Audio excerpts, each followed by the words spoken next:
Hi friends, ನಾನು ನಿಮ್ಮ ಪ್ರೀತಿಯ Gonal sir. Shrimata IAS and KS academy Jaipur ಮತ್ತು ಶ್ರೀಮಾತಾ ಸ್ಪರ್ಧಾ ತರಬೇತಿ ಕೇಂದ್ರ ಸಿಂಗಿ ಎರಡೂ ಸಂಸ್ಥೆಗಳ ಒಂದು ಜಂಟಿಯಾಗಿ ಸಾಕಷ್ಟು ಯೂಟ್ಯೂಬ್ ಚಾನಲ್ ವಿಡಿಯೋಗಳನ್ನು ವೀಕ್ಷಣೆ ಮಾಡಿದಿರಿ ಹಾಗೂ ಸಾಕಷ್ಟು ಜನ ಸಬ್ಸ್ಕ್ರೈಬ್ ಕೂಡ ಆಗಿದಿರಿ. ಸಾಕಷ್ಟು ಜನ ನಮ್ಮ ವಿಡಿಯೋಗಳಿಗೆ ಕಾಮೆಂಟ್ಸ್ಗಳನ್ನು ಕೂಡ ಮಾಡಿದ್ದಾರೆ. ಇವಾಗ ನಾವು ರಾಷ್ಟ್ರಪತಿಗಳ ಒಂದು ವಿಚಾರ ಬಂದಾಗ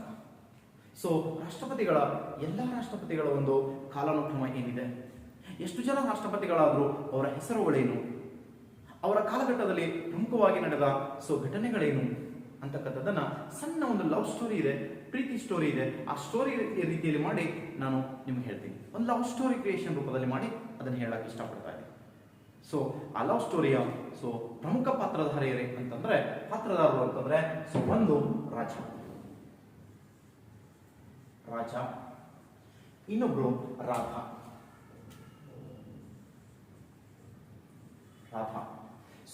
ರಾಜ ಮತ್ತು ರಾಧಾ ಅಂತಕ್ಕಂಥವ್ರು ಒಂದು ಊರಿನಲ್ಲಿ ಇಬ್ಬರು ಪ್ರೇಮಿಗಳಾಗಿರ್ತಾರೆ ಸರ್.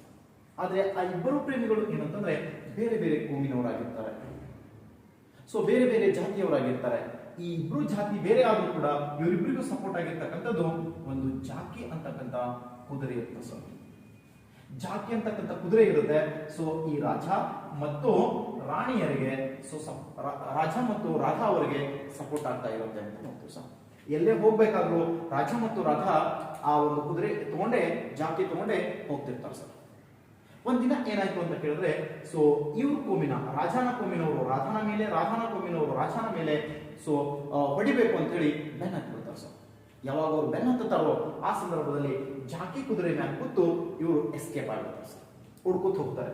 ಎಲ್ಲಿ ಹುಡ್ಕೋತ್ ಹೊಂಟ್ರು ಅಂತ ಕೇಳಿದ್ರೆ ಒಂದು ಎತ್ತರವಾಗಿರ್ತಕ್ಕಂಥ ಗಿರಿ ಬರುತ್ತೆ. ಆ ಗಿರಿಯೊಳಗೆ ಹೋಗಿ ಕೂಡಬೇಕು, ಅಡಕೋಬೇಕು ಅಂತ ಹೇಳಿ ಆ ಗಿರಿ ಒಳಗೆ ಹೋಗಿ ತಾವು ಕೂಡ್ಬೇಕು ಅಂತ ಹೇಳಿ ಓಡಿ ಹೋಗ್ಬಿಡ್ತಾರೆ. ಗಿರಿಯ ಕಡೆ ಓಡಿ ಹೋಗ್ತಾರೆ ಅಂತ ನೋಡ್ತೀವಿ ಸರ್. ಯಾವಾಗ ಗಿರಿಯ ಕಡೆ ಓಡಿ ಹೋಗ್ತಾರೋ ಈ ಗಿರಿಯ ಮೇಲೆ ಒಂದು ಜೋಪಡಿ ಹಾಕೊಂಡು ಒಬ್ಬ ಫಕೀರ ಏನಂತಂದ್ರೆ ವಾಸ ಮಾಡ್ಕೊತಿರ್ತಾನೆ ಸರ್. ಅವನೊಂದು ಪೂಜಾಗ್ರಹ ಮಾಡ್ಕೊಂಡಿರ್ತಾನೆ ಅಲ್ಲೇ ಒಂದು ಅಂಡರ್ಗ್ರೌಂಡ್ ಅಲ್ಲಿ. ಆ ಫಕೀರ ಏನಂತಂದ್ರೆ ಇವರು ದೌಡಾಯಿಸಿ ಬರೋದನ್ನ ಕಂಡು ಅವರಿಗೆ ಕೇಳ್ತಾನೆ, ಏನಾಗಿದೆ, ಯಾಕೆ ಇಷ್ಟೊಂದು ಓಡ್ ಬರ್ತಾ ಇದ್ದೀರಾ ಅಂತ ಕೇಳ್ತಾನೆ. ಕೇಳಿದಾಗ ಅವರು ತಮ್ಮ ಪ್ರೀತಿಯ ಕಥೆಯನ್ನ ಹೇಳ್ತಾರೆ. ನಮ್ಗೆ ಬೆನ್ನತ್ತಿದ್ದಾರೆ ಹೊಡೆಯಕ್ಕೆ ಅಂದಾಗ, ಆಯ್ತು ನಾನು ರಕ್ಷಣೆ ಕೊಡ್ತೀನಿ ಬನ್ನಿ ಅಂತ ತನ್ನ ಗವಿ ಒಳಗಡೆ ಹೋಗಿ ಅವರಿಬ್ಬರನ್ನ ಕೂಡ್ಲಕ್ಕೆ ಹೇಳ್ತಾನೆ ಸರ್. ಯಾರಿಗೆ? ರಾಜ ಮತ್ತು ರಾಧಾ. ಅವರಿಬ್ರು ಓಡಿ ಕೂಡ್ತಾರೆ. ಅದ್ರ ಜಾಕಿ ಕುದುರೆ ಸರ್, ಅದಕ್ಕೆ ಅಲ್ಲಿ ಬಚ್ಚಿಡಕ್ಕಾಗತ್ತೆ. ಅದಕ್ಕೆ ಮುಂದಕ್ಕೆ ಹೊಡೆದು ಬಂದ್ಬಿಡ್ತಾರೆ. ಅದು ಅದೇ ಅರಣ್ಯದಲ್ಲಿ ಅದೇ ಗಿರಿಯಲ್ಲಿ ಹೋಗ್ತಿರ್ತದೆ. ಇವರಿಬ್ರು ಅಡಿ ಕೂಡ್ತಾರೆ. ಆ ಕೋಮಿನ ಜನರು ಓಡಿ ಬಂದು ಗಿರಿಯ ಸುತ್ತೆಲ್ಲ ಸರ್ಚ್ ಮಾಡ್ತಾರೆ. ಎಲ್ಲಿಯೂ ಸಿಗಲ್ಲ ಸರ್. ಸಿಗ್ಲಾರ್ದಂಗ ದೂರದಲ್ಲಿ ಜಾಕಿ ಕುದುರೆ ಮೈತಾ ಇರುತ್ತೆ. ಆ ತಕ್ಷಣನೇ ಅದು ನೋಡಿ ಎರಡೂ ಕೋಮಿನ ಜನ ತಮ್ಮ ಬಂದಿರತಕ್ಕಂಥ ಸಿಟ್ಟನ್ನ ಒಯ್ದು ಏನ್ ಮಾಡ್ತಾರ, ಜಾಕಿ ಕುದುರೆ ಮ್ಯಾಲ ಹಾಕಿ ಅದನ್ನ ಕಲಾಸ ಮಾಡಿ ಹೋಗ್ಬಿಟ್ರು. ಹುಡುಕ್ಯಾಡ್ಕೊತ ಇವರು ಯಾವಾಗ ಜಾಕಿ ಕುದುರೆಯನ್ನ ಸಾಯ ಹೊಡೆದ್ರು ಅವಾಗ ಫಕೀರ ಬಂದು ಇವ್ರಿಗೆ ಹೇಳ್ಬಿಟ್ಟ ಸರ್, ಒಳಗೆ ಕೂತವ್ರಿಗೆ, ರಾಜ ಮತ್ತು ರಾಧಾಗೆ. ಏನ್ ಹೇಳಿದ ಅಂತ ಕೇಳಿದ್ರೆ, ನಿಮ್ ಕುದುರೆಗೆ ಜಾಕಿನ ಕೊಂದು ಹಾಕ್ಬಿಟ್ರು, ನಿಮ್ ಎರಡೂ ಕೋಮಿನ ಜನರು ಅಂತ ಹೇಳ್ತಾರೆ. ಅವಾಗ ಅಳ್ಳಕ್ ಶುರು ಮಾಡ್ತಾರೆ ಸರ್. ದುಃಖ ಆಗತ್ತೆ. ಜಾಕಿನ ಕಳ್ಕೊಂಡು ಅಳ್ಳಕ್ ಶುರು ಮಾಡ್ತಾರೆ. ಅವಾಗ ಫಕೀರ ಒಂದು ಸಂದೇಶ ಹೇಳ್ತಾನೆ, ಸಿಹಿ ಸಂದೇಶ ಹೇಳ್ತಾನೆ. ನೋಡಿ, ಈಗ ಅಳ್ಕೊತ ಕೂಡ್ಬೇಡಿ, ಅದನ್ನ ಬದುಕಿಸ್ಕೊಳ್ಳಕ್ಕೆ ಒಂದು ದಾರಿ ಇದೆ. ಏನಂತಂದ್ರೆ ಇಲ್ಲೇ ಸ್ವಲ್ಪ ಮುಂದಕ್ಕೆ ಹೋದ್ರೆ ಒಂದು ಸಂಜೀವಿನಿ ಬೆಟ್ಟ ಇದೆ. ಅಲ್ಲೋರಿ ಒಂದು ಸಂಜೀವಿನಿ ಕಡ್ಡಿ ತಂದು ಇದ್ರ ಮೇಲೆ ಎಳೆದ್ ಬಿಟ್ರೆ ಇದು ಬದುಕ್ ಬಿಡುತ್ತೆ ಅಂತ ಹೇಳ್ತಾರೆ ಸರ್. ಆ ಸುದ್ದಿ ಕೇಳಿದ ತಕ್ಷಣ ಏನೂ ವಿಚಾರ ಮಾಡದೆ ಅವರಿಬ್ರು ಆ ಸಂಜೀವಿನಿ ಕಡ್ಡಿಯನ್ನು ತರ ಓಡಿ ಹೋಗ್ಬಿಟ್ರು ಸರ್. ಆ ಸಂಜೀವಿನಿ ಕಡ್ಡಿ ತರಬೇಕಂತ ಓದಿ ಹೋದ್ರು. ಆ ಪರ್ವತದಲ್ಲಿ ಆ ಕೋಮಿನ ಜನ ಸರ್ಚ್ ಮಾಡ್ಕೊಂಡು ಹೊಂಟಿದ್ರಲ್ಲ, ಅವ್ರ ಕೈಯಲ್ಲಿ ಸಿಕ್ಕಾಕೊಂಡ ತಕ್ಷಣ ಅವರಿಬ್ರು ಆ ಎರಡೂ ಕೋಮಿನ ಜನರು ಏನ್ ಮಾಡ್ತಾರಂದ್ರೆ ತಗೊಂಡ್ಬಂದು ಅವರನ್ನ ರಾಜ ಮತ್ತು ರಾಧಾರನ್ನ ಜೈಲಿಗೆ ಹಾಕಿಸ್ತಾರ ಅಂತ ನೋಡ್ತೀವಿ ಸರ್. ಇವರಿಂದಾಗಿ ನಮ್ಮ ಊರಲ್ಲಿ ಕೆಟ್ಟ ಹೆಸರು ಬಂದಿದೆ, ಹಾಗಾಗಿ ಇವ್ರನ್ನ ಜೈಲಿಗೆ ಕಳಿಸೋಣ ಅಂತೇಳಿ ಜೈಲಿಗೆ ಹಾಕ್ಬೇಕು ಅಂತ ನೋಡ್ತೀವಿ ಸರ್. ಈ ಸುದ್ದಿಯನ್ನ ಕೇಳಿದ ತಕ್ಷಣ ಏನಾಗ್ಬಿಟ್ಟ, ಫಕೀರನು ಕೂಡ ಮಾನಸಿಕವಾಗಿ ನೊಂದು ಸತ್ತು ಹೋಗ್ಬಿಟ್ಟ ಸರ್. ಇವರು ನೋಡಿದ್ರೆ ಜೈಲಲ್ಲಿ ನಮ್ಮ ಹಿರಿಯರು ಒಂದು ಮಾತು ಹೇಳ್ತಾರೆ ಸರ್. ಏನ್ ಹೇಳ್ತಾರೆ ಅಂತಂದ್ರೆ, ಸಂಕಟ ಬಂದಾಗ ವೆಂಕಟರಮಣ ಅಂತ ಹೇಳ್ತಾರೆ. ಗೊತ್ತಿರ್ಬೇಕು ನಮಗೆ. ಸಂಕಟ ಬಂದಾಗ ವೆಂಕಟರಮಣ ಅಂತ ಹೇಳ್ತಾರೆ. ಸೊ ಯಾಕೆ ಹೇಳ್ತಾರೆ ವೆಂಕಟರಮಣ ಅಂತಂದ್ರೆ ಸಂಕಟದಿಂದ ಮುಕ್ತ ಮಾಡುವವನೇ ವೆಂಕಟರಮಣ ಅಂತ ಹೇಳ್ತೀವಿ ಸರ್. ಹಾಗಾಗಿ ಇವ್ರಿಗೂ ಕೂಡ ಸಂಕಟ ಬಂತು, ಜೈಲಲ್ಲಿ ವೆಂಕಟರಮಣನ ನೆನೆಸ್ಕೋತಾ ಏನ್ ಮಾಡಿದ್ರು, ಕೂತ್ಕೊಂಡ್ರು ಸರ್. ಯಾವಾಗ ಜೈಲಲ್ಲಿ ವೆಂಕಟರಮಣನ ನೆನೆಸ್ಕೋತಾ ಕೂತಾರೋ ಅವಾಗ ವೆಂಕಟರಮಣ ಬಂದ ಸರ್. ವೆಂಕಟರಮಣ ಬಂದ. ಸೊ ಅವ್ರು ಕೇಳ್ಕೊತಾರೆ ವೆಂಕಟರಮಣಗೆ, ದಯವಿಟ್ಟು ದಯ ತೋರಿ ನಮ್ಮನ್ನ ವೆಂಕಟರಮಣ ಬಿಡಿಸ್ಬಿಡಪ್ಪ, ನಮ್ಮನ್ನ ಈ ಜೈಲಿಂದ ನಮ್ಗೆ ಹೊರಗೆ ಕಳಿಸು ಅಂತ ಕೇಳ್ತಾರೆ. ಆಯ್ತು ಅಂತ ಹೇಳಿ ಆ ವೆಂಕಟರಮಣ ಏನ್ ಮಾಡ್ತಾನೆ, ದಯ ತೋರಿ ಅವರನ್ನ ಬಿಡುಗಡೆ ಮಾಡಿದ. ದಯ ತೋರಿ ಬಿಡುಗಡೆ ಏನ್ ಮಾಡ್ತಾನೆ, ಆದ್ರೆ ಯಾವಾಗ ದಯ ತೋರಿ ಬಿಡುಗಡೆ ಮಾಡ್ತಾನೋ ಅವಾಗ ಈ ರಾಜ ಮತ್ತು ರಾಧಾ ಏನ್ ಕೇಳ್ತಾರೆ ಅಂತ ಕೇಳಿದ್ರೆ, ದಯವಿಟ್ಟು ನಮ್ಮ ಚಾಕಿ ಕುದುರೆಯನ್ನು ನಮ್ಗೆ ಬದುಕಿಸಿಕೊಡಿ ಅಂತ ಕೇಳ್ತಾರೆ. ಆದ್ರೆ ಸೊ ವೆಂಕಟರಮಣ ಹೇಳ್ತಾನೆ, ನಾನು ಸಂಕಟದಿಂದ ಪಾರ್ ಮಾಡುವನೇ ಹೊರತು ಇದು ಏನಾರ ಕೆಲಸ ಆಗ್ಬೇಕಂದ್ರೆ ಮುಂದುವರಿ ನಾರಾಯಣ ಸಿಕ್ತ ನಿಮ್ಗೆ, ಆ ನಾರಾಯಣ ಬೇಕಂದ್ರೆ ಸಲಹೆಯನ್ನ ಕೊಡಬಹುದು ನಿಮ್ಗೆ ಅಂತ ಹೇಳ್ತಾರೆ ಸರ್. ಯಾರೋ ವೆಂಕಟರಮಣ ಹೇಳ್ತಾನೆ. ಅವಾಗ ಅವರು ನಾರಾಯಣ ನಾರಾಯಣ ನಾರಾಯಣ ಅಂತ ನಾರಾಯಣ ಹತ್ರ ಬಂದ್ರು ಸರ್. ಯಾವಾಗ ಅವರು ನಾರಾಯಣ ಹತ್ರ ಬರ್ತಾರೋ ನಾರಾಯಣ ಮುಂದೆ ಜಾಕಿ ಕುದುರೆ ಎಲ್ಲಾ ಸ್ಟೋರಿ ಹೇಳ್ತಾರೆ ಸರ್, ಏನಾಯ್ತು ಏನಿಲ್ಲ ಅಂತ. ಸೊ ಇಷ್ಟಕ್ಕಾಗಲೇ ಜಾಕಿ ಕುದುರೆ ಸೊ ಎಲ್ಲ ಕೊಳ್ತು ಪಳಿವಳಿಕೆ ಆಗಿ ಹೋಗ್ಬಿಡ್ತಾವ ಸರ್, ಹೋಗಿರ್ತದ. ಆದ್ರೆ ಅದನ್ನ ತಂದು ಬದುಕಿಸಕ್ಕಾಗಲ್ಲ. ಆದ್ರೆ ಅವನು ಹೇಳ್ತಾನೆ, ಅದು ಹೆಂಗಿತ್ತು ಅಂತ ಒಂದು ಚಿತ್ರವನ್ನ ಮಾಡಿಕೊಡಿ, ಚಿತ್ರಕಲೆಯನ್ನ ತೆಗೆದುಕೊಡಿ. ಸೊ ಅದನ್ನ ನೋಡಿ ನಾನು ಏನ್ ಮಾಡ್ತೀನಿ, ಆ ಕಲೆಯನ್ನು ನೋಡಿ ನಾನು ಅದಕ್ಕೆ ಪ್ರಾಣ ತುಂಬ್ತೀನಿ ಅಂತ ಹೇಳ್ತಾನೆ. ಸೊ ಕಲೆಯನ್ನು ತೆಗೆದುಕೊಡ್ರಿ ಅಂತ ಹೇಳ್ತಾನೆ, ಅದೊಂದು ಚಿತ್ರಕಲೆ. ಸೊ ಯಾವಾಗ ಅದೊಂದು ಚಿತ್ರಕಲೆಯನ್ನು ತೆಗೆದುಕೊಡು ಅಂತ ಹೇಳ್ತಾನೋ ಅಲ್ಲಿ ಪೆನ್ನ ಪೆನ್ಸಿಲ ಸಿಗಲ್ಲ ಸರ್ ತೆಗಿಲಕ್ಕೆ. ಅವಾಗ ಅವ್ರು ಏನ್ ಮಾಡ್ತಾರೆ, ಅಲ್ಲೇ ಇರ್ತಕ್ಕಂಥ ಒಂದು ಹಸಿಯ ಮಣ್ಣಿನಿಂದ ಒಂದು ಪ್ರತಿಮೆಯನ್ನ ಮಾಡಿ ತಂದು ಕೊಡ್ತಾರೆ ಸರ್. ಪ್ರತಿಮೆಯನ್ನ ಮಾಡಿ ತಂದು ಕೊಡ್ತಾರೆ. ತಂದು ಕೊಟ್ಟಾಗ ಸೊ ನಾರಾಯಣ ಏನ್ ಮಾಡ್ತಾನಂದ್ರೆ ಆ ಪ್ರತಿಮೆಗೆ ಪ್ರಾಣವನ್ನ ನೀಡಿ ಸೊ ಪಟ್ಟು ಕಳಿಸ್ತಾರೆ ಸರ್. ಪ್ರಾಣವನ್ನ ನೀಡಿ ಸೊ ಹೋರಿ ಅಂತೇಳಿ ಗೋವಿಂದ ಅಂತ ಸೊ ಬಂದ್ಬಿಟ್ಟ ಸರ್. ಗೋವಿಂದ ಅಂತ ಕೊಟ್ಟು ಕಳಿಸ್ಬಿಟ್ಟ ಸರ್ ನೋಡಿ. ಸೊ ಇಷ್ಟು ನಮ್ಮ 14 ಜನ ರಾಷ್ಟ್ರಪತಿಗಳ ಸಂಕ್ಷಿಪ್ತವಾದ ಒಂದು ಏನಂತಂದ್ರೆ ಸೊ ಒಂದು ಕಾಲಾನುಕ್ರಮ ಘಟ್ಟ ಅಂತ ನೋಡ್ತೀವಿ ಸರ್. ಸೊ 1 2 3 4 5 6 7 8 9 10 11 12 13 ಮತ್ತು 14. ಎಷ್ಟನೇ ರಾಷ್ಟ್ರಪತಿ ಕೋವಿಂದ್ ಅವರು? 14ನೇ ರಾಷ್ಟ್ರಪತಿ. ಹಾಗಾದ್ರೆ ರಾಷ್ಟ್ರಪತಿಗಳ ಕಾಲಾನುಕ್ರಮಣೆಯಾಗಿ ನಾವು ಹೆಸರುಗಳನ್ನ ನೆನ್ಪಿಟ್ಟೆವು, ಆದ್ರೆ ಕಾಲಗಳ ನೆನ್ಪಿಡೋದು ಬಹಳ ಈಸಿ ಸರ್, ಬಹಳ ಈಸಿ ಇದೆ. ಸೊ ಅದು ಒಂದು 3 ಜನರು ಚಂದ ನೆನ್ಪಿಟ್ಕೊಂಡ್ಬಿಟ್ರೆ ಮುಗಿದೋಯ್ತು. ಲಾಸ್ಟ್ ತನಕ 5 ಕೂಡಿಸ್ಕೊಂಡ್ಬಿಟ್ರೆ ಎಲ್ಲಾ ರಾಷ್ಟ್ರಪತಿಗಳ ಸೊ ವಯಸ್ಸು ನಮ್ಗೆ ಅಲ್ಲೇ ಸಿಕ್ಬಿಡುತ್ತೆ. ಹಾಗಾದ್ರೆ ಸೊ ಯಾರ ರಾಷ್ಟ್ರಪತಿಗಳು ನಾನೊಂದು ಸ್ಟೋರಿ ರೂಪದಲ್ಲಿ ಹೇಳಿದ್ದೀನಿ, ಅವ್ರ ಹೆಸರುಗಳನ್ನ ಹೇಳಿಲ್ಲ ಇನ್ನ. ಸೊ ಹಾಗಾದ್ರೆ ಒಬ್ರು ರಾಷ್ಟ್ರಪತಿಗಳ ಸ್ವಲ್ಪ ಸ್ಮಾಲ್ ಆಗಿರ್ತಕ್ಕಂಥ ಇಂಟ್ರೊಡಕ್ಷನ್ ಒಂದಿಗೆ ಸೊ ನಾನು ಏನ್ ಮಾಡ್ತೀನಿ, ಪರಿಚಯ ಮಾಡಿಕೊಳ್ಳಕ್ಕೆ ನೋಡ್ತೇನೆ ಸರ್, ಟ್ರೈ ಮಾಡ್ತೇನೆ. ಆದ್ರೆ ಅವ್ರ ರಾಷ್ಟ್ರಪತಿಗಳ ಬಗ್ಗೆ ಹೇಳ್ಬೇಕಂದ್ರೆ ಒಬ್ಬೊಬ್ಬ ರಾಷ್ಟ್ರಪತಿ ಬಗ್ಗೆನೂ ಸೊ 1 ರಿಂದ 2 ತಾಸುಗಳನ್ನ ಹೇಳ್ಬೋದು ಸರ್. ಯಾಕಂದ್ರೆ ಸೊ ನೀವು ಕೇಳ್ಬೋದು ಸರ್ ಏನಂತಂದ್ರೆ ರೂಲ್ ಮಾಡಲ್ ಹೇಗಿರ್ಬೇಕು. ಸೊ ರೂಲ್ ಮಾಡಲ್ ಹೆಂಗಿರ್ಬೇಕು ಅಂತ ಕೇಳಿದ್ರೆ, ನೀವು ಯಾವ ಹುದ್ದೆಯನ್ನ ಹೊಂದಬೇಕು ಅಂತ ನೀವು ಹೊಂದಿದಿರೋ ಸೊ ಅವ್ರ ಬಗ್ಗೆ ಆ ಹುದ್ದೆ ಬಗ್ಗೆ ಬಹಳ ಚಂದ ತಿಳ್ಕೊಬೇಕು ಸರ್. ಈಗ ನಾನು IPS ಆಗ್ಬೇಕಂತಿದ್ದೀನಿ. ಸೊ IPS ಆಗ್ಬೇಕಂದ್ರೆ ನಾನು IPS ಆದ್ಮೇಲೆ ಹೆಂಗಿರ್ಬೇಕು, ಸೊ ಹೆಂಗಿರ್ಬೇಕಂದ್ರೆ ನಾನು ಅಣ್ಣಾಮಲೈ ತರ ಇರ್ಬೇಕು, ಮಧುಕರ್ ಶೆಟ್ಟಿ ತರ ಇರ್ಬೇಕು. ಸೊ ಮತ್ತೆ ಹೆಂಗಿರ್ಬೇಕು ಅಂತ ಕೇಳಿದ್ರೆ ರವಿ ಚಂದ್ರನ್ ಅವ್ರ ಸರ್ ನೋಡ್ತೀವಿ, ಅವ್ರ ತರ ಇರ್ಬೇಕು. ಸೊ ನಮ್ಮಲ್ಲಿ ನೋಡ್ತೀವಿ ನಿಕ್ಕಂ ಸಾರ್ನ ಅವ್ರ ತರ ಇರ್ಬೇಕು. ಇರ್ಲಿಲ್ಲ ಅಂತಂದ್ರೆ ಸೊ PSI ಆಗ್ಬೇಕು ಅಂತ ಕನಸು ಕಾಣ್ತಾ ಇದ್ದೀರಾ ಅಂತಂದ್ರೆ ಈಗ ನೋಡ್ತಾ ಇದ್ದೀರಾ. ಸೊ ಈ ಒಂದು ಯೂಟ್ಯೂಬ್ ಚಾನಲ್ ನ ಒಂದು ಕಿಂಗ್ ಅಂತ ಕರಿಬಹುದು ಈ ಸದ್ಯಕ್ಕೆ. ಯಾರು ಅಂತ ಕೇಳಿದ್ರೆ ಸೊ ಒಬ್ಬ ಕಿಂಗ್ ಅಂತಂದ್ರೆ ಸೊ ಹುಷಾರಪ್ಪ ನಾಯಕ್ ಅಂತ ನಾವು ನೋಡ್ಬೋದು ಸರ್. ಆ ಹುಷಾರಪ್ಪ ನಾಯಕನ ಸೊ ವಿಡಿಯೋಗಳನ್ನ ನೋಡಿದಾಗ ನಮ್ಗೆ ಅನ್ಸ್ಬೋದು ನಾನು ಅವನ ತರ ಆಗ್ಬೇಕು, ಅವ್ನು ನೀವು ರೋಲ್ ಮಾಡ್ಕೋಬೇಕು. ಅಥವಾ ನೀವು ಪೊಲೀಸ್ ಆಗ್ಬೇಕಂತಿದ್ದೀರಾ, ನಿಮ್ಮ ಏರಿಯಾದಲ್ಲಿ ನಿಮ್ಮೂರಲ್ಲಿ ಯಾರಾದ್ರೂ ಒಬ್ರು ಪೊಲೀಸ್ ಆಗಿದ್ರೆ ಅವ್ನು ರೂಲ್ ಮಾಡ್ಕೋಬೇಕು. ನೀವು ಕೂಡ ಅವ್ರ ತರ ಆಗ್ಬೇಕು ಅಂತ ವಿಚಾರ ಮಾಡ್ಬೇಕು. ನೀವೊಬ್ರು ಶಿಕ್ಷಕರಾಗಬೇಕು ಅನ್ಕೊಂಡಿದ್ದೀರಿ ಅಂತಂದ್ರೆ ನೋಡಿ ಸಾಕಷ್ಟು ಜನ ಶಿಕ್ಷಕರಿದ್ದಾರೆ. ಶಿಕ್ಷಣವೇ ತನ್ನ ಉಸಿರು ಎನಿಸಿಕೊಂಡಿರ್ತಕ್ಕಂಥ ಸೊ ರಾಧಾಕೃಷ್ಣನ್ ಅವರಿದ್ದಾರೆ ಮತ್ತು ಅಬ್ದುಲ್ ಕಲಾಂ ಅವರಿದ್ದಾರೆ. ಸಾಕಷ್ಟು ಜನ ಶಿಕ್ಷಕ ವೃತ್ತಿಯನ್ನು ನಾವು ನೋಡ್ತಾ ಇದೀವಿ. ಶಿಕ್ಷಕರ ಅಂದ ತಕ್ಷಣ ನಮ್ಗೆ ಗೊತ್ತಿರಬೇಕು, ಟಾಪ್ ಎಜುಕೇಟರ್ ಅನ್ ಅಕಾಡೆಮಿಯಲ್ಲಿ ಸಾಕಷ್ಟು ಜನ ಇದ್ದಾರೆ. ಅವ್ರ ತರ ನಾವು ಟೀಚ್ ಮಾಡ್ಬೇಕು, ನಾವು ಹೆಸರು ಗಳಿಸ್ಬೇಕು. ನೋಡ್ಬೇಕು, ಭಂಡಾರಿ ಮಠ ಅವರು ಇದ್ದಾರೆ. ಸೊ ಅದೇ ರೀತಿಯಲ್ಲಿ ಮತ್ತೆ ಯಾರು ಅಂತ ಕೇಳಿದ್ರೆ ಸೊ ನಮ್ಮ ಶ್ರೀಧರ್ ಬಿರಾದಾರ್ ಅವರು ಇದ್ದಾರೆ.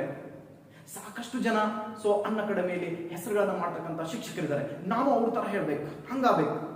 ಸೊ ಯಾಕೆ ಸರ್ ನೀವು ಹಂಗಾಗ್ಬೇಕು ಅಂತ ಅನ್ಕೋತೀರಾ? ಆದ್ರೆ ಹಾಕಿದಾರಲ್ಲ ಅದ್ರ ಹಿಂದೆ ಅವ್ರು ಏನ್ ಕಷ್ಟಪಡ್ತಾ ಇದ್ದಾರೆ. ಸೊ ಅಷ್ಟೆಲ್ಲ ಪ್ರಿಪರೇಷನ್ ಮಾಡ್ಕೊಂಡ್ ಹೇಳ್ಬೇಕಾದ್ರೆ ಅವ್ರೇನು ಸುಮ್ಮನೆ ಬಂದ್ ಹೇಳಕ್ ಆಗಲ್ಲ ಸರ್. ಅವರು IPS ಸಾಧನೆ ಮಾಡಿದಾರೆ ಅಂದ್ರೆ ಅಷ್ಟೆಲ್ಲ ಬಂದ್ ಮಾಡಕ್ ಆಗಲ್ಲ. ನೀವು ಏನೇ ಆಗ್ಬೇಕಂದ್ರೂ ಕೂಡ ಸೊ ಶ್ರಮ ಪಡ್ಬೇಕಾಗತ್ತೆ. ದಯವಿಟ್ಟು ಆ ಶ್ರಮ ಪಡೋದನ್ನ ಮೊದಲು ಕಲೀರಿ. ಅಥವಾ ಅದು ಆಗ್ಬೇಕಾದ್ರೆ ಆ ಆಗಿರೋರು ಏನ್ ಕಷ್ಟಪಟ್ಟಿದ್ದಾರೆ. ನೀವು ಒಬ್ಬ IAS ಆಗ್ಬೇಕು ಅಂತ ಕನಸು ಕಾಣ್ತಾ ಇದ್ದೀರಿ ಅಂತಂದ್ರೆ ರೋಹಿಣಿ ಸಿಂಧೂರ್ ಅವರ ಫೋಟೋನ ನಾವು ಹಾಕೊಂಡು ನೋಡ್ತಾ ಇದೀವಿ, ಎಲ್ಲಿ ಬೇಕಲ್ಲಿ ನೋಡ್ತಾ ಇದೀವಿ. ರೋಹಿಣಿ ಸಿಂಧೂರ್ ಅವರನ್ನು, ಹೆಪ್ಸಿಬಾ ರಾಣಿ ಅವರನ್ನ ನೋಡ್ತಾ ಇದೀವಿ. ಆದ್ರೆ ಅವ್ರು ಆಗ್ಬೇಕು ಅಂತಂದ್ರೆ ಸೊ ಅವ್ರು ಏನ್ ಕಷ್ಟಪಟ್ಟಿದ್ದಾರೆ, ಅವ್ರು ಏನ್ ಓದಿದ್ದಾರೆ, ನಾನೇನು ಓದ್ಬೇಕು, ಆ ಹುದ್ದೆ ಬಗ್ಗೆ ಸಂಪೂರ್ಣವಾಗಿ ತಿಳ್ಕೋಬೇಕು. ಒಬ್ಬರನ್ನ ನೀವು ರೋಲ್ ಮಾಡಲ್ ಆಗಿ ಮಾಡ್ಕೊಳ್ಳಿ ಸರ್. ಹೀಗಾದ್ರೆ ಸರ್ ನೀವೇನ್ ಸರ್, ನಿಮ್ಗೆ ಯಾರು ರೋಲ್ ಮಾಡಲ್? ಸೊ ನಾನೇನ್ ಹೆಸರು ಬರ್ದಿದ್ದೀನಲ್ಲ ಇವರೇ ನನ್ನ ರೋಲ್ ಮಾಡಲ್ ಸರ್. ನನ್ನ ಗೋಲ್ ಏನು? ಸೊ ನೀವು ನಿಮ್ ಗೋಲ್ ಅನ್ನ ಕೇಳ್ಕೊಳ್ಳಿ. ಸೊ ನಿಮ್ ಗೋಲ್ ಏನು, ನಿಮ್ ರೋಲ್ ಮಾಡಲ್ ಯಾರು ಅನ್ನೋದನ್ನ ನೀವು ಆಯ್ಕೆ ಮಾಡ್ಕೊಳ್ಳಿ. ಸೊ ನನ್ನ ರೋಲ್ ಮಾಡೆಲ್ಗಳೆಲ್ಲ ಈ 14 ಜನರು ಅಂತ ಹೇಳ್ತೀವಿ ಸರ್. ನನ್ನ ಕನಸು ಗುರಿ ಏನಿದ್ರು ರಾಷ್ಟ್ರಪತಿ. ನಿಮ್ ಕನಸು ಗುರಿ ಏನಿದ್ರು ಸೊ ನೀವು ಅನ್ಕೊಂಡ್ ಕಡೆನೇ ಇರ್ಬೇಕು. ಅಂದ್ರೆ ಅದು ನೀವು ರೀಚ್ ಆಗ್ತೀರಾ ಅಂತ ನೋಡ್ತೀವಿ. ನಾನು ಆಗ್ತೀನೋ ಬಿಡ್ತೀನೋ ಅದು ಮುಂದೆ. ಆದ್ರೆ ಅವ್ರು ಏನ್ ಕಷ್ಟಪಟ್ಟಿದ್ದಾರೆ, ನಾನು ಆ ಕಷ್ಟಪಟ್ಟರೆ ಯಾಕಾಗಲ್ಲ? ಈ ಅಚಲವಾದ ನಂಬಿಕೆ ನಿಮ್ಮಲ್ಲಿದ್ರೆ ಖಂಡಿತವಾಗ್ಲೂ ಕೂಡ ನೀವು ಅದನ್ನ ಹಾಗೆ ಆಗ್ತೀರಾ. ಅಥವಾ ಅದು ಆಗ್ಬೇಕು ಅಂದ್ರೆ ಒಂದ್ಸಲ ನೀವೇನ್ ಮಾಡಿ ಆ ಆಗಿರ್ತಕ್ಕಂಥ ಆ ಹುದ್ದೆಯನ್ನ ಹಿಡಿದಿರ್ತಕ್ಕಂಥವ್ರ ಜೊತೆಗೆ ಸಂವಾದ ಮಾಡಿ. ಅವ್ರು ಪಡ್ತಿರ್ತಕ್ಕಂಥ ಕಷ್ಟಗಳೇನು, ನಾನು ಪಡ್ತಕ್ಕಂಥ ಕಷ್ಟಗಳೇನು, ಅವ್ರು ಮಾಡಿರ್ತಕ್ಕಂಥ ಹಾರ್ಡ್ ವರ್ಕ್ ಏನು, ನಾನು ಮಾಡುವ ಹಾರ್ಡ್ ವರ್ಕ್ ಏನು ಅನ್ನೋದನ್ನ ತಿಳ್ಕೊಂಡ್ರೆ ಖಂಡಿತವಾಗ್ಲೂ ಕೂಡ ನೀವು ಅನ್ಕೊಂಡ ಗುರಿಯನ್ನ ರೀಚ್ ಆಗಿ ಆಗ್ತೀರ. ಆ ನಂಬಿಕೆ ನನ್ನಲ್ಲಿದೆ. ನಿಮ್ಮಲ್ಲೂ ಕೂಡ ಆ ನಂಬಿಕೆ ಬರಬೇಕು ಅಂತಂದ್ರೆ ಸೊ ನೀವು ಕೂಡ ನಿಮ್ಮ ರೋಲ್ ಮಾಡೆಲ್ಗಳ ತರ ಮೆರಿಬೇಕು ಅಂತಂದ್ರೆ ನೀವು ಕಷ್ಟಪಡೋದನ್ನ ಮೊದಲು ಕಲೀರಿ ಸರ್. ಸೊ ನಾನೀಗ ರಾಷ್ಟ್ರಪತಿಗಳ ಬಗ್ಗೆ ಹೇಳೋದು ಬಹಳ ಸಂಕ್ಷಿಪ್ತ ಸರ್. ಒಬ್ಬೊಬ್ಬ ರಾಷ್ಟ್ರಪತಿಯ ಕುರಿತು ಒಂದೊಂದು ದಿನ ಹೇಳೋದನ್ನು ಹೇಳ್ತೀನಿ, ಒಂದೊಂದು ತಾಸು ಹೇಳೋದನ್ನು ಹೇಳ್ತೀನಿ. ಸುಮ್ಮನೆ ಜಸ್ಟ್ ಇನ್ಫಾರ್ಮೇಶನ್ ಅಂತ ಕೊಡ್ತಾ ಇದ್ದೀನಿ ಹೊರತು ಮತ್ತೇನಲ್ಲ. ಈಗ ಸೊ ಒಂದ್ ಕಾನ್ಸೆಪ್ಟ್ ನಾವು ನೋಡ್ಕೊತ ಬರೋಣ. ರಾಷ್ಟ್ರಪತಿ ಅಂದಾಗ ಸೊ ಫಸ್ಟ್ನೇದಾಗಿ ಸೊ ರಾಜ ಅಂತಂದ್ರೆ ರಾಜೇಂದ್ರ ಪ್ರಸಾದ್. ಸೊ ರಾಜ ಅಂತಂದ್ರೆ ರಾಜೇಂದ್ರ ಪ್ರಸಾದ್ ಅವರು 1950ರಿಂದ 52 ತನಕ ಫಸ್ಟ್ ಟೈಮ್ ಅಲ್ಲಿ ಆಗ್ತಾರೆ. 3 ಬಾರಿ ರಾಷ್ಟ್ರಪತಿಯಾದ ಏಕೈಕ ವ್ಯಕ್ತಿ, 2 ಬಾರಿ ರಾಷ್ಟ್ರಪತಿಯಾದ ಏಕೈಕ ವ್ಯಕ್ತಿ ಅಂದ್ರೆ ರಾಜೇಂದ್ರ ಪ್ರಸಾದ್ ಅವರು ಅಂತ ನೋಡ್ತೀವಿ ಸರ್. ಈ ರಾಜೇಂದ್ರ ಪ್ರಸಾದ್ ಅವರು 1950ರಿಂದ 52 ತನಕ ಇನ್ನೂ ಭಾರತ ದೇಶದಲ್ಲಿ ಚುನಾವಣೆಗಳು ನಡೆದಿರಲಿಲ್ಲ ಸರ್. ಸಾರ್ವತ್ರಿಕ ಚುನಾವಣೆ ನಡೆದಿರಲಿಲ್ಲ. ಅವಾಗ ರಾಷ್ಟ್ರಪತಿಯಾಗಿ ಆಯ್ಕೆ ಆಗಿರ್ತಾರೆ. ಜನವರಿ 26, 1950 ನಮ್ಮ ಸಂವಿಧಾನ ಜಾರಿ ಬರುತ್ತೆ. ಅವತ್ತೇ ರಾಷ್ಟ್ರಪತಿ ಹುದ್ದೆ ಕ್ರಿಯೇಷನ್ ಆಗ್ಬೇಕಿರುತ್ತೆ, ರಚನೆ ಆಗ್ಬೇಕಿರುತ್ತೆ. ಸೊ ಹಾಗಾಗಿ ಸೊ ಇವರು ಆಯ್ಕೆ ಆಗ್ತಾರ ಅಂತ ನೋಡ್ತೀವಿ, ನಮ್ಮ ರಾಜೇಂದ್ರ ಪ್ರಸಾದ್ ಅವರು ಅಂತ ನೋಡ್ತೀವಿ. ಸೊ 1950ರಿಂದ 52ರವರೆಗೆ ರಾಜೇಂದ್ರ ಪ್ರಸಾದ್ ಅವರು ಆಗ್ತಾರೆ. ಅದಾದ ನಂತರ 1952ರಲ್ಲಿ ಸಾರ್ವತ್ರಿಕ ಚುನಾವಣೆ ನಡೀತವೆ. ಚುನಾವಣೆಯ ನಂತರ ಸೊ ಲೋಕಸಭೆ, ರಾಜ್ಯಸಭೆ ಮತ್ತು ಸೊ ವಿಧಾನ ಈ ಒಂದು ಸಭೆಯ ಚುನಾಯಿತ ಪ್ರತಿನಿಧಿಗಳು ಮತವನ್ನ ಹಾಕುವ ಮೂಲಕ ಸೊ ರಾಷ್ಟ್ರಪತಿಯನ್ನ ಆಯ್ಕೆ ಮಾಡ್ತಾರೆ. ಸೊ ಆಯ್ಕೆ ಮಾಡಿದಾಗ 1952ರಿಂದ 57 ತನಕ ಸೆಕೆಂಡ್ ಟರ್ಮ್ ಅಲ್ಲಿ ಆಯ್ಕೆ ಆಗ್ತಾರೆ ಸರ್. ಮತ್ತೆ ಥರ್ಡ್ ಟರ್ಮ್ ಅಲ್ಲೂ ಚುನಾವಣೆ ನಿಲ್ಲುತ್ತಾರೆ. 1957ರಿಂದ 62 ತನಕ ಕೂಡ ಸೊ ಮತ್ತೆ ಏನಾಗ್ತಾರೆ, ರಾಷ್ಟ್ರಪತಿಗಳಾಗಿ ಆಯ್ಕೆ ಆಗ್ತಾರೆ ಅಂತ ನೋಡ್ತೀವಿ ಸರ್. 3 ಬಾರಿ ರಾಷ್ಟ್ರಪತಿಯಾದ, ಪ್ರಥಮ ರಾಷ್ಟ್ರಪತಿಯಾದ, ಸೊ 2 ಬಾರಿ ರಾಷ್ಟ್ರಪತಿಯಾದ ವ್ಯಕ್ತಿ ಯಾರು ಅಂತ ಕೇಳಿದ್ರೆ ಡಾಕ್ಟರ್ ರಾಜೇಂದ್ರ ಪ್ರಸಾದ್ ಅವರು ಅಂತ ನೋಡ್ತೀವಿ ಸರ್. ಇಷ್ಟು ನಾವು ಸಂಕ್ಷಿಪ್ತ ರಾಜೇಂದ್ರ ಪ್ರಸಾದ್ ಅವ್ರ ಬಗ್ಗೆ ನೋಡ್ಕೋತೀವಿ. ಇಲ್ಲಿ ರಾಧಾ ಅಂತಂದ್ರೆ ಹುಡುಗಿ ಅಲ್ಲ ಸರ್, ನಮ್ಮ ಸ್ಟೋರಿಯರ ಹುಡುಗಿ. ಆದ್ರೆ ಇಲ್ಲಿ ರಾಧಾ ಅಂತಂದ್ರೆ ರಾಧಾಕೃಷ್ಣನ್ ಅವರು ಅಂತ ನೋಡ್ತೀವಿ ಸರ್. ಸೊ ರಾಧಾ ಅಂದ ತಕ್ಷಣನೇ ರಾಧಾಕೃಷ್ಣನ್ ಅವರು ನೋಡ್ತೀವಿ. ಶಿಕ್ಷಣವೇ ನನ್ನುಸಿರು ಎನಿಸಿಕೊಂಡಿರ್ತಕ್ಕಂಥ ಮಹಾನ್ ವ್ಯಕ್ತಿನೇ ರಾಧಾಕೃಷ್ಣನ್. ಅವರ ದಿನಾಚರಣೆಯನ್ನು ನಾವು ಶಿಕ್ಷಕರ ದಿನಾಚರಣೆ ಅಂತ ಕರೀತೀವಿ ಸರ್. ಸೊ ಅವ್ರ ಬಗ್ಗೆ, ಅವ್ರ ಕರೇಜ್ ಬಗ್ಗೆ ಹೇಳ್ಬೇಕು ಅಂತಂದ್ರೆ ಸೊ ಜಗತ್ತೇ ಎರಡನೇ ಮಹಾಯುದ್ಧದ ನಂತರ ಎರಡು ಬಣಗಳಾಗಿ ನಿಂತಾಗ ಆ ಜಗತ್ತಿನ ಎರಡು ಬಣಗಳ ನಾಯಕರಾಗಿರ್ತಕ್ಕಂಥ ಒಂದು ಕಡೆ ರೂಸ್ವೆಲ್ಟ್ ಇರ್ತಾನ್ ಸರ್, ಅಮೆರಿಕ ಬಣದ ನಾಯಕನಾಗಿ, ಇನ್ನೊಂದು ಕಡೆ ಸ್ಟಾಲಿನ್ ಇರ್ತಾನ್ ಸರ್, ರಷ್ಯಾ ಬಣದ ನಾಯಕನಾಗಿ. ಶೀತಲ ಸಮರಕ್ಕೆ ಕಾರಣ ಆಗಿರ್ತಕ್ಕಂಥ ಮಹಾನ್ ನಾಯಕರಿಬ್ರು. ಅವಾಗ ಸ್ಟಾಲಿನನ ಒಂದು ದೇಶಕ್ಕೆ ರಾಯಭಾರಿ ಅಂತ ಹೋಗಿ ಸ್ಟಾಲಿನನಿಗೆ ಗುರುವಾಗಿರ್ತಕ್ಕಂಥ ವ್ಯಕ್ತಿ ಯಾರು ಅಂತ ಕೇಳಿದ್ರೆ ರಾಧಾಕೃಷ್ಣ ಅಂತ ನೋಡ್ತೀವಿ ಸರ್. ಇವತ್ತು ರಷ್ಯಾದೊಂದು ಸಂಬಂಧ ಇಷ್ಟೊಂದು ಬಿಗಿಯಾಗಿದೆ ಅಂತ ಕೇಳಿದ್ರೆ ಅಲ್ಲಿ ರಾಧಾಕೃಷ್ಣನವರ ಸೇವೆಯನ್ನು ನಾವು ಸ್ಮರಿಸ್ಕೋಬಹುದು ಅಂತ ನೋಡ್ತೀವಿ ಸರ್. ರಾಧಾಕೃಷ್ಣನವರು ಅಂಬಾಸೆಡರ್ ಆಗಿ ಹೋಗಿ ಅವ್ರು ಮಾಡಿರ್ತಕ್ಕಂಥ ಕಾರ್ಯಗಳನ್ನ ನೋಡ್ತೀವಿ ಸ್ವತಂತ್ರಾನಂತರದಲ್ಲಿ. ಅಲ್ಲಿಂದ ಬಂದ್ಮೇಲೆ ಅವ್ರಿಗೆ ಉಪರಾಷ್ಟ್ರಪತಿ ಹುದ್ದೆಯನ್ನು ಕೊಡಲಾಗುತ್ತೆ. 1952ರಿಂದ ಹಿಡ್ಕೊಂಡು 62ರವರೆಗೆ 2 ಬಾರಿ ರಾಧಾಕೃಷ್ಣನ್ ಅವರು ಏನಾಗಿರ್ತಾರೆ ಅಂತ ಕೇಳಿದ್ರೆ ಉಪರಾಷ್ಟ್ರಪತಿಗಳಾಗಿ ಆಯ್ಕೆ ಆಗ್ತಾರೆ. ಉಪರಾಷ್ಟ್ರಪತಿಗಳ ಆಯ್ಕೆಯಾದ ನಂತರದಲ್ಲಿ ಅವರನ್ನ 1962ರ ಚುನಾವಣೆಯಲ್ಲಿ 1962ರಿಂದ 67 ತನಕ 5 ವರ್ಷಗಳವರೆಗೆ ರಾಧಾಕೃಷ್ಣನ್ ಅವರು ಮತ್ತೇನಾಗ್ತಾರೆ ಅಂದ್ರೆ ರಾಷ್ಟ್ರಪತಿಯಾಗಿ ಚುನಾಯಿತರಾಗ್ತಾರೆ ಅಂತ ನೋಡ್ತೀವಿ.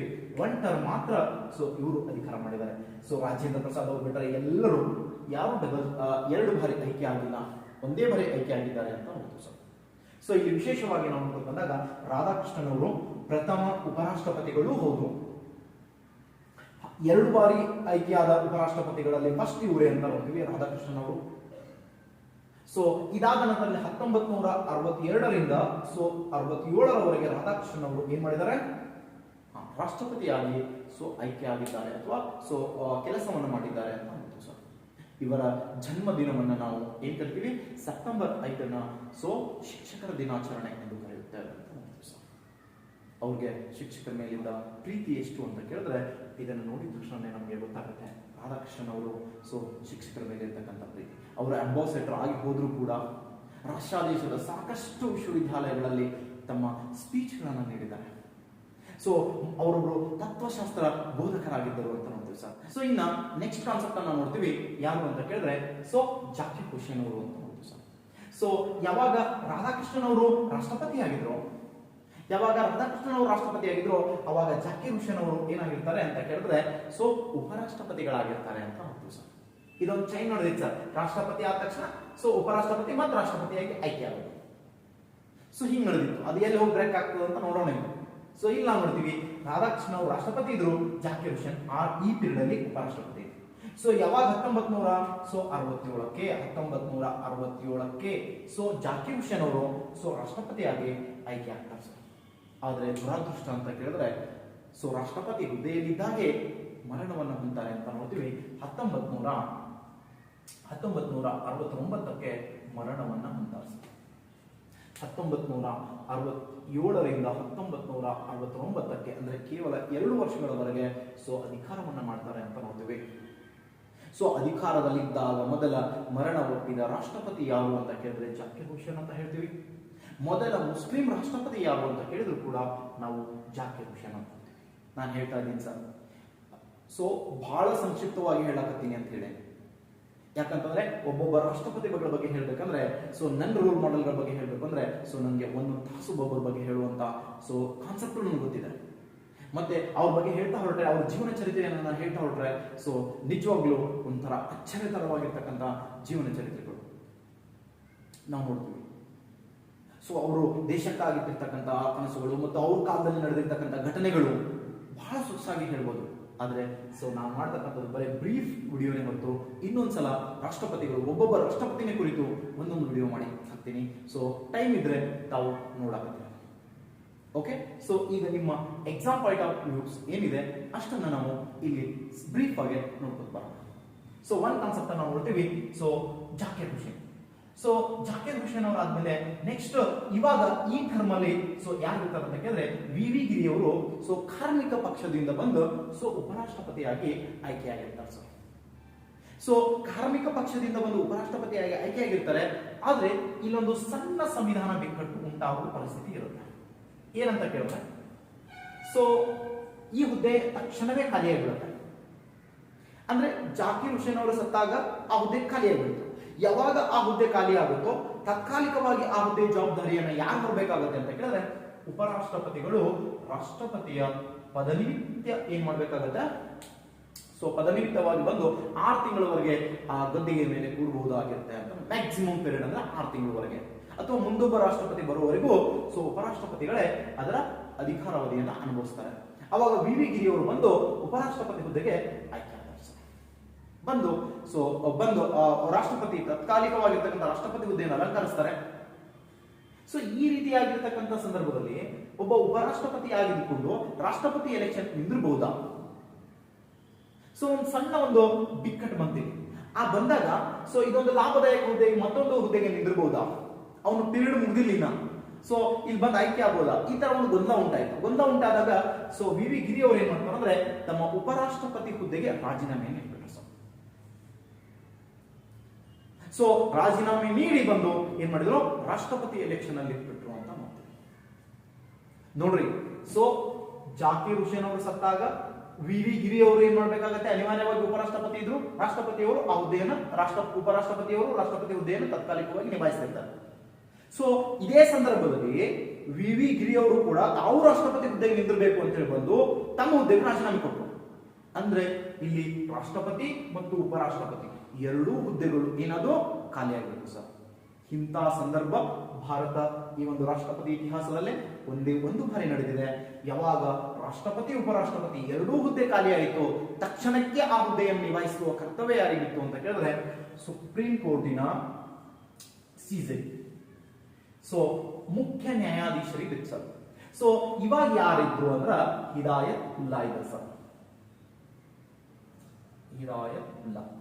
ಸೊ ಈ ಹಿದಾಯತ್ ಉಲ್ಲಾ ಅವರು ಇರ್ತಾರೆ. ಸೊ ಅವಾಗ ಏನ್ ಮಾಡ್ತಾರೆ ಅಂತ ಕೇಳಿದ್ರೆ ಈ ಹಿದಾಯತ್ ಉಲ್ಲಾ ಅವರು ಏನ್ ಮಾಡ್ತಾರೆ, ತಕ್ಷಣವೇ ರಾಷ್ಟ್ರಪತಿ ಹುದ್ದೆಯನ್ನ ಅಲಂಕರಿಸ್ತಾರೆ ಅಂತ ನೋಡ್ತೀವಿ ಸರ್. ಆ ಕುರ್ಚಿ ಎಷ್ಟಿರೋದು ಅಂತಂದ್ರೆ ಒಂದ್ಸಲ ಅಲ್ಲಿ ಕೂತ ಮೇಲೆ ಹೇಳಕ್ ಮನಸ್ಸೇ ಆಗಲ್ಲ ಸರ್. ನೋಡ್ರಿ, ಹಿದಾಯತ್ ಉಲ್ಲಾ ಅವರು ರಾಷ್ಟ್ರಪತಿಯಾಗಿ ಆ ಅಧಿಕಾರ ಕೆಲವೇ ದಿನ ಮಾಡ್ತಾರೆ ಸರ್. ಮುಂದೆ ಗಿರಿ ಅವರು ಮತ್ತೆ ಆಯ್ಕೆ ಬರ್ತಾರೆ. ಆದ್ರೆ ವಿಶೇಷ ನೋಡ್ರಿ ಇಲ್ಲಿ ಹೆಂಗಿತ್ತು ಅಂತ ಕೇಳಿದ್ರೆ, ಸೊ ಇಲ್ಲೊಂದು ದೊಡ್ಡ ಬಿಕ್ಕಟ್ಟೆ ಉಂಟಾಗಿದೆ ಸರ್. ಅದನ್ನ ನಾವು ಸಣ್ಣ ಸ್ಟೋರಿ ಮಾಡಿ ಹೇಳ್ತೀನಿ. ಸೊ ಇಲ್ಲಿ ವಿಶೇಷವಾಗಿ ಗಿರಿ ಅವರು ಬರೋ ತನಕ ಅಷ್ಟೇ ದಿನ ಕೂತಿದ್ರು ಸರ್ ಹಿದಾಯತ್ ಉಲ್ಲಾ ಆಯ್ಕೆ ಬರೋ ತನಕ. ಆದ್ರೂ ಕೂಡ ಹಿದಾಯತ್ ಉಲ್ಲಾ ಅವ್ರಿಗೆ ರಾಷ್ಟ್ರಪತಿ ಆಗ್ಬೇಕು ಅಂತ ಬಹಳ ಇಚ್ಛೆ ಇತ್ತು ಸರ್. ಆದ್ರೆ ಆ ಅನಿವಾರ್ಯವಾಗಿ ಅವ್ರಿಗೆ ರಾಷ್ಟ್ರಪತಿ ಆಗುವ ಯೋಗ ಇರಲಿಲ್ಲ. ಆದ್ರೆ ಮುಂದೆ ಅವರು ಉಪರಾಷ್ಟ್ರಪತಿ ಎಲೆಕ್ಷನ್ ನಿಂತು ಉಪರಾಷ್ಟ್ರಪತಿ ಆಗ್ತಾರೆ ಅಂತ ನೋಡ್ತೀವಿ ಸರ್. ನೋಡ್ರಿ, ಹಿದಾಯತ್ ಉಲ್ಲಾ ಅವ್ರ ಬಗ್ಗೆ ಕ್ವಶನ್ ಏನ್ ಕೇಳ್ತಾರೆ ಅಂದ್ರೆ, ಮೊದಲ ಮುಸ್ಲಿಂ ಸೀಜೆ ಯಾರು ಅಂತ ಕೇಳ್ತಾರೆ. ಮೊದಲ ಮುಸ್ಲಿಂ ಸೀಜೆ ಅಂತ ಕೇಳಿದ್ರೆ ಹಿದಾಯತ್ ಉಲ್ಲಾ. ಸೀಜೆ ಹುದ್ದೆಯನ್ನು ಮಾಡಿರ್ತಕ್ಕಂಥ ಫಸ್ಟ್ ವ್ಯಕ್ತಿ ಹಿದಾಯತ್ ಉಲ್ಲಾ, ಮುಸ್ಲಿಂ ವ್ಯಕ್ತಿ ಅಂತ ನೋಡ್ತೀವಿ. ಸೊ ಭಾರತದಲ್ಲಿ ಸೊ ಹಂಗಾಮಿ ಸುಪ್ರೀಂ ಕೋರ್ಟಿನ ಮುಖ್ಯ ನ್ಯಾಯಾಧೀಶನಾಗಿ ಹಂಗಾಮಿ ರಾಷ್ಟ್ರಪತಿಯಾಗಿ ಸೊ ಕೆಲಸ ಮಾಡಿದಂತ ಏಕೈಕ ವ್ಯಕ್ತಿ ಅಂತ ಕೇಳಿದ್ರು ಕೂಡ ಹಿದಾಯತ್ ಉಲ್ಲಾ. ಸುಪ್ರೀಂ ಕೋರ್ಟಿನ ಮುಖ್ಯ ನ್ಯಾಯಾಧೀಶರಾಗಿದ್ದು ಬಂದು ಉಪರಾಷ್ಟ್ರಪತಿಯಾದ ವ್ಯಕ್ತಿ ಅಂತ ಕೇಳಿದ್ರು ಕೂಡ ಹಿದಾಯತ್ ಉಲ್ಲಾ ಅಂತ ನೋಡ್ತೀವಿ ಸರ್. ಸೊ ಇದಾದ ನಂತರ ನೆಕ್ಸ್ಟ್ ಕಾನ್ಸೆಪ್ಟ್ ನಾವು ನೋಡ್ಕೊಂಡು ಬರ್ತೀವಿ. ಸೊ ಇದೇ ಸಂದರ್ಭಕ್ಕೆ ಕರೆಕ್ಟ್ ಆಗಿ ಏನಾಯಿತು ಅಂತ ಕೇಳಿದ್ರೆ 1969ಕ್ಕೆ ಏನಾಯಿತು ಒಂದು ಕಾನ್ಸೆಪ್ಟ್ ಬರುತ್ತೆ. ಸೊ ಇಲ್ಲೇನಿದ್ರು 1964 ತನಕ ಇಲ್ಲಿ ತನಕ ಸೊ ಜವಾಹರ್ಲಾಲ್ ನೆಹರು ಅವರು ಇರ್ತಾರೆ ಸರ್, ಪ್ರಧಾನಮಂತ್ರಿ ಆಗಿರ್ತಾರೆ. ಸೊ ಯಾವಾಗ ಜವಾಹರ್ಲಾಲ್ ನೆಹರು ಅವರು ಪ್ರಧಾನಮಂತ್ರಿ ಆಗಿದ್ರು, ಸೊ 1964 ತನಕ, ಸೊ 1960 ಏನೂ ಬಿಕ್ಕಟ್ಟು ಆಗಿರಲಿಲ್ಲ ಸರ್. 1964ಕ್ಕೆ ಜವಾಹರ್ಲಾಲ್ ನೆಹರು ಅವರು ಡೆತ್ ಆಗ್ತಾರೆ. ಸೊ ಅವಾಗ ತಕ್ಷಣಕ್ಕೆ ಏನ್ ಮಾಡ್ತಾರೆ, ಶಾಸ್ತ್ರಿ ಅವರನ್ನು ತಂದು ಪ್ರಧಾನಮಂತ್ರಿ ಹುದ್ದೆಗೆ ಕೂಡಿಸ್ತಾರೆ. ಯಾವಾಗ ಸೊ ಎಲ್ ಬಿ ಶಾಸ್ತ್ರಿ ಅವರು ಬರ್ತಾರೋ, ಸೊ ಅವರು ಯಾವಾಗ ಶಾಸ್ತ್ರಿ ಅವರ ಸಹವಾಗುತ್ತಲ್ಲ, ಅವಾಗ ಪ್ರಧಾನಮಂತ್ರಿ ಹುದ್ದೆಗೆ ಇರಬೇಕು ಅಂತ ಸಾಕಷ್ಟು ಜನ ಇರ್ತಾರೆ ಸರ್, ಆಕಾಂಕ್ಷಿಗಳಿರ್ತಾರೆ. ಅದರಲ್ಲಿ ಮೊರಾರ್ಜಿ ದೇಸಾಯಿ ಅವರು ಕೂಡ ಒಬ್ರು ಅಂತ ನೋಡ್ತೀವಿ, ಇಂದಿರಾ ಗಾಂಧಿ ಅವರು ಕೂಡ ಒಬ್ರು. ಸೊ ಇವಾಗ ಕಾಂಪಿಟೇಷನ್ ಅಲ್ಲಿ ಭಾರಿ ಹೈ ಕಾಂಪಿಟೇಷನ್ ಅಲ್ಲಿ ಇರ್ತಕ್ಕಂಥವ್ರು ಇದ್ರು. ಸೊ ಇವ್ರಿಗೆ ಬಣಗಳಾಗಿ ಕಾಂಗ್ರೆಸ್ ಪಕ್ಷದಲ್ಲಿ ಬಣಗಳಾಗಿ ಹೊಡಿತಾ ಇರುತ್ತೆ. ಸೊ ಆ ಬಣಗಳಾಗಿ ಹೊಡೆಯುವಂತ ಸಂದರ್ಭದಲ್ಲಿ ಸೊ ಇಂದಿರಾ ಗಾಂಧಿ ಅವರು ಏನ್ ಮಾಡ್ತಾರೆ ಅಂತ ಕೇಳಿದ್ರೆ, ಸೊ ರಾಷ್ಟ್ರಪತಿ ಅವರು ಏನು ಅಂದ್ರೆ ಸಹಕಾರದೊಂದಿಗೆ ಇಂದಿರಾ ಗಾಂಧಿ ಅವರು ಏನ್ ಮಾಡ್ತಾರೆ, ತಕ್ಷಣಕ್ಕೆ ಬಂದು ಸೊ ಪ್ರಧಾನಮಂತ್ರಿ ಹುದ್ದೆಯನ್ನ ಸೊ ಎಲ್ ಬಿ ಶಾಸ್ತ್ರಿ ಅವರು ಡೆತ್ ಆದ ತಕ್ಷಣ ವಹಿಸ್ಕೊಂಡ್ಬಿಡ್ತಾರೆ ಅಂತ ನೋಡ್ತೀವಿ ಸರ್. ಯಾವಾಗ ಸೊ ಇಂದಿರಾ ಗಾಂಧಿ ಆಗ್ತಾರೋ ಇದನ್ನ ಅಪೋಸ್ ಮಾಡ್ತಾರೆ ಸರ್. ಯಾರು ಅಪೋಸ್ ಮಾಡಿದ್ರು ಅಂತ ಕೇಳಿದ್ರೆ, ಸೊ ಇಲ್ಲಿ ವಿಶೇಷವಾಗಿ ನಾವು ನೋಡ್ಕೊಂಡು ಬರ್ತೀವಿ, ಇದಕ್ಕೆ ಅಪೋಸ್ ಮಾಡಿರ್ತಕ್ಕಂಥವನೇ ಸೊ ಮೊರಾರ್ಜಿ ದೇಸಾಯಿ ಅವರು ಅಂತ ನೋಡ್ತೀವಿ ಸರ್. ಮೊರಾರ್ಜಿ ದೇಸಾಯಿ ಅವ್ರಿಗೆ ಇದು ಇಷ್ಟ ಇರಲ್ಲ ಅಂತ ನೋಡ್ತೀವಿ, ತಾವಾಗಬೇಕು ಅನ್ನುವಂತ ಆಲೋಚನೆ ಇರುತ್ತೆ. ಇವಾಗ ಈ ಬಣಗಳಲ್ಲಿ ಏನಂತಂದ್ರೆ ನೀಲಂ ಸಂಜೀವ್ ರೆಡ್ಡಿ ಬಂದು ಎಲೆಕ್ಷನ್ ನಿಂತ ಅನ್ಸುತ್ತೆ ವಿ ವಿ ಗಿರಿ ಅವರ ವಿರುದ್ಧವಾಗಿ. ಸೊ ವಿ ವಿ ಗಿರಿ ಮತ್ತು ನೀಲಂ ಸಂಜೀವ್ ರೆಡ್ಡಿ ನಡುವೆ ಭಾರಿ ಪೈಪೋಟಿ ನಡೀತು ಸರ್. ಯಾಕಂದ್ರೆ ನೀಲಂ ಸಂಜೀವ್ ರೆಡ್ಡಿ ಯಾರ ಬಣದಲ್ಲಿ ಇರ್ತಾರ ಅಂತ ಕೇಳಿದ್ರೆ, ಯಾರ ಕಡೆ ಗುರುತಿಸ್ಕೊಂಡಿರ್ತಾರ ಅಂತ ಕೇಳಿದ್ರೆ, ಸೊ ಇವರು ಒಂದು ಮೊರಾರ್ಜಿ ದೇಸಾಯಿ ಅವರ ಸಪೋರ್ಟ್ ಅವ್ರಿಗೆ ಕೊಟ್ಟಿರ್ತಾರೆ ಕಾಂಗ್ರೆಸ್ದಾಗೆ. ಆದ್ರೆ ಸೊ ಇಲ್ಲಿ ಇಂದಿರಾ ಗಾಂಧಿ ಅವರ ಸಪೋರ್ಟ್ ಯಾರಿಗೆ ಇರ್ತದೆ, ವಿ ವಿ ಗಿರಿ ಇರ್ತದೆ. ಸೊ ಆವಾಗ ಏನಾಯ್ತು, ಸೊ ವಿ ವಿ ಗಿರಿ ಸೊ ಕಾರ್ಮಿಕ ಪಕ್ಷದವರಾದ್ರೂ ಕೂಡ, ಕಾಂಗ್ರೆಸ್ ಬೆಂಬಲಿತ ಪಕ್ಷ ಕಾರ್ಮಿಕ ಪಕ್ಷ, ಸೊ ಕಾರ್ಮಿಕ ಪಕ್ಷದವರಾದ್ರೂ ಕೂಡ ವಿ ವಿ ಗಿರಿ ಏನಾಗ್ತಾರೆ, ರಾಷ್ಟ್ರಪತಿಯಾಗಿ ಆಯ್ಕಾಗ್ತಾರೆ. ನೀಲಂ ಸಂಜೀವ್ ರೆಡ್ಡಿ ಅವರಿಗೆ ಈ ಚುನಾವಣೆಯಲ್ಲಿ ಸೋಲಾಗುತ್ತೆ. ನೋಡಿ, ನೀಲಂ ಸಂಜೀವ್ ರೆಡ್ಡಿ ಅವರು ಇಲ್ಲಿ ಸೋಲ್ತಾರೆ ಅಂತ ನೋಡ್ತೀವಿ. ವಿ ವಿ ಗಿರಿ ಅವರೊಂದಿಗೆ ಚುನಾವಣೆಯಲ್ಲಿ ಸೋಲ್ತಾರೆ, ನೆನ್ಪಿಟ್ಕೊಳ್ಳಿ, ಮುಂದೆ ಬರುತ್ತೆ. ಸೊ ವಿ ವಿ ಗಿರಿ ಕಾರ್ಮಿಕ ಪಕ್ಷ ಕೇಳ್ತಾನೆ ಇವತ್ತು ಯಾವುದು ಅಂತ. ಸೊ ಕಾರ್ಮಿಕ ಪಕ್ಷದಿಂದ ರಾಷ್ಟ್ರಪತಿ ಹುದ್ದೆಗೆ ಏರಿದ್ರು ಸರ್.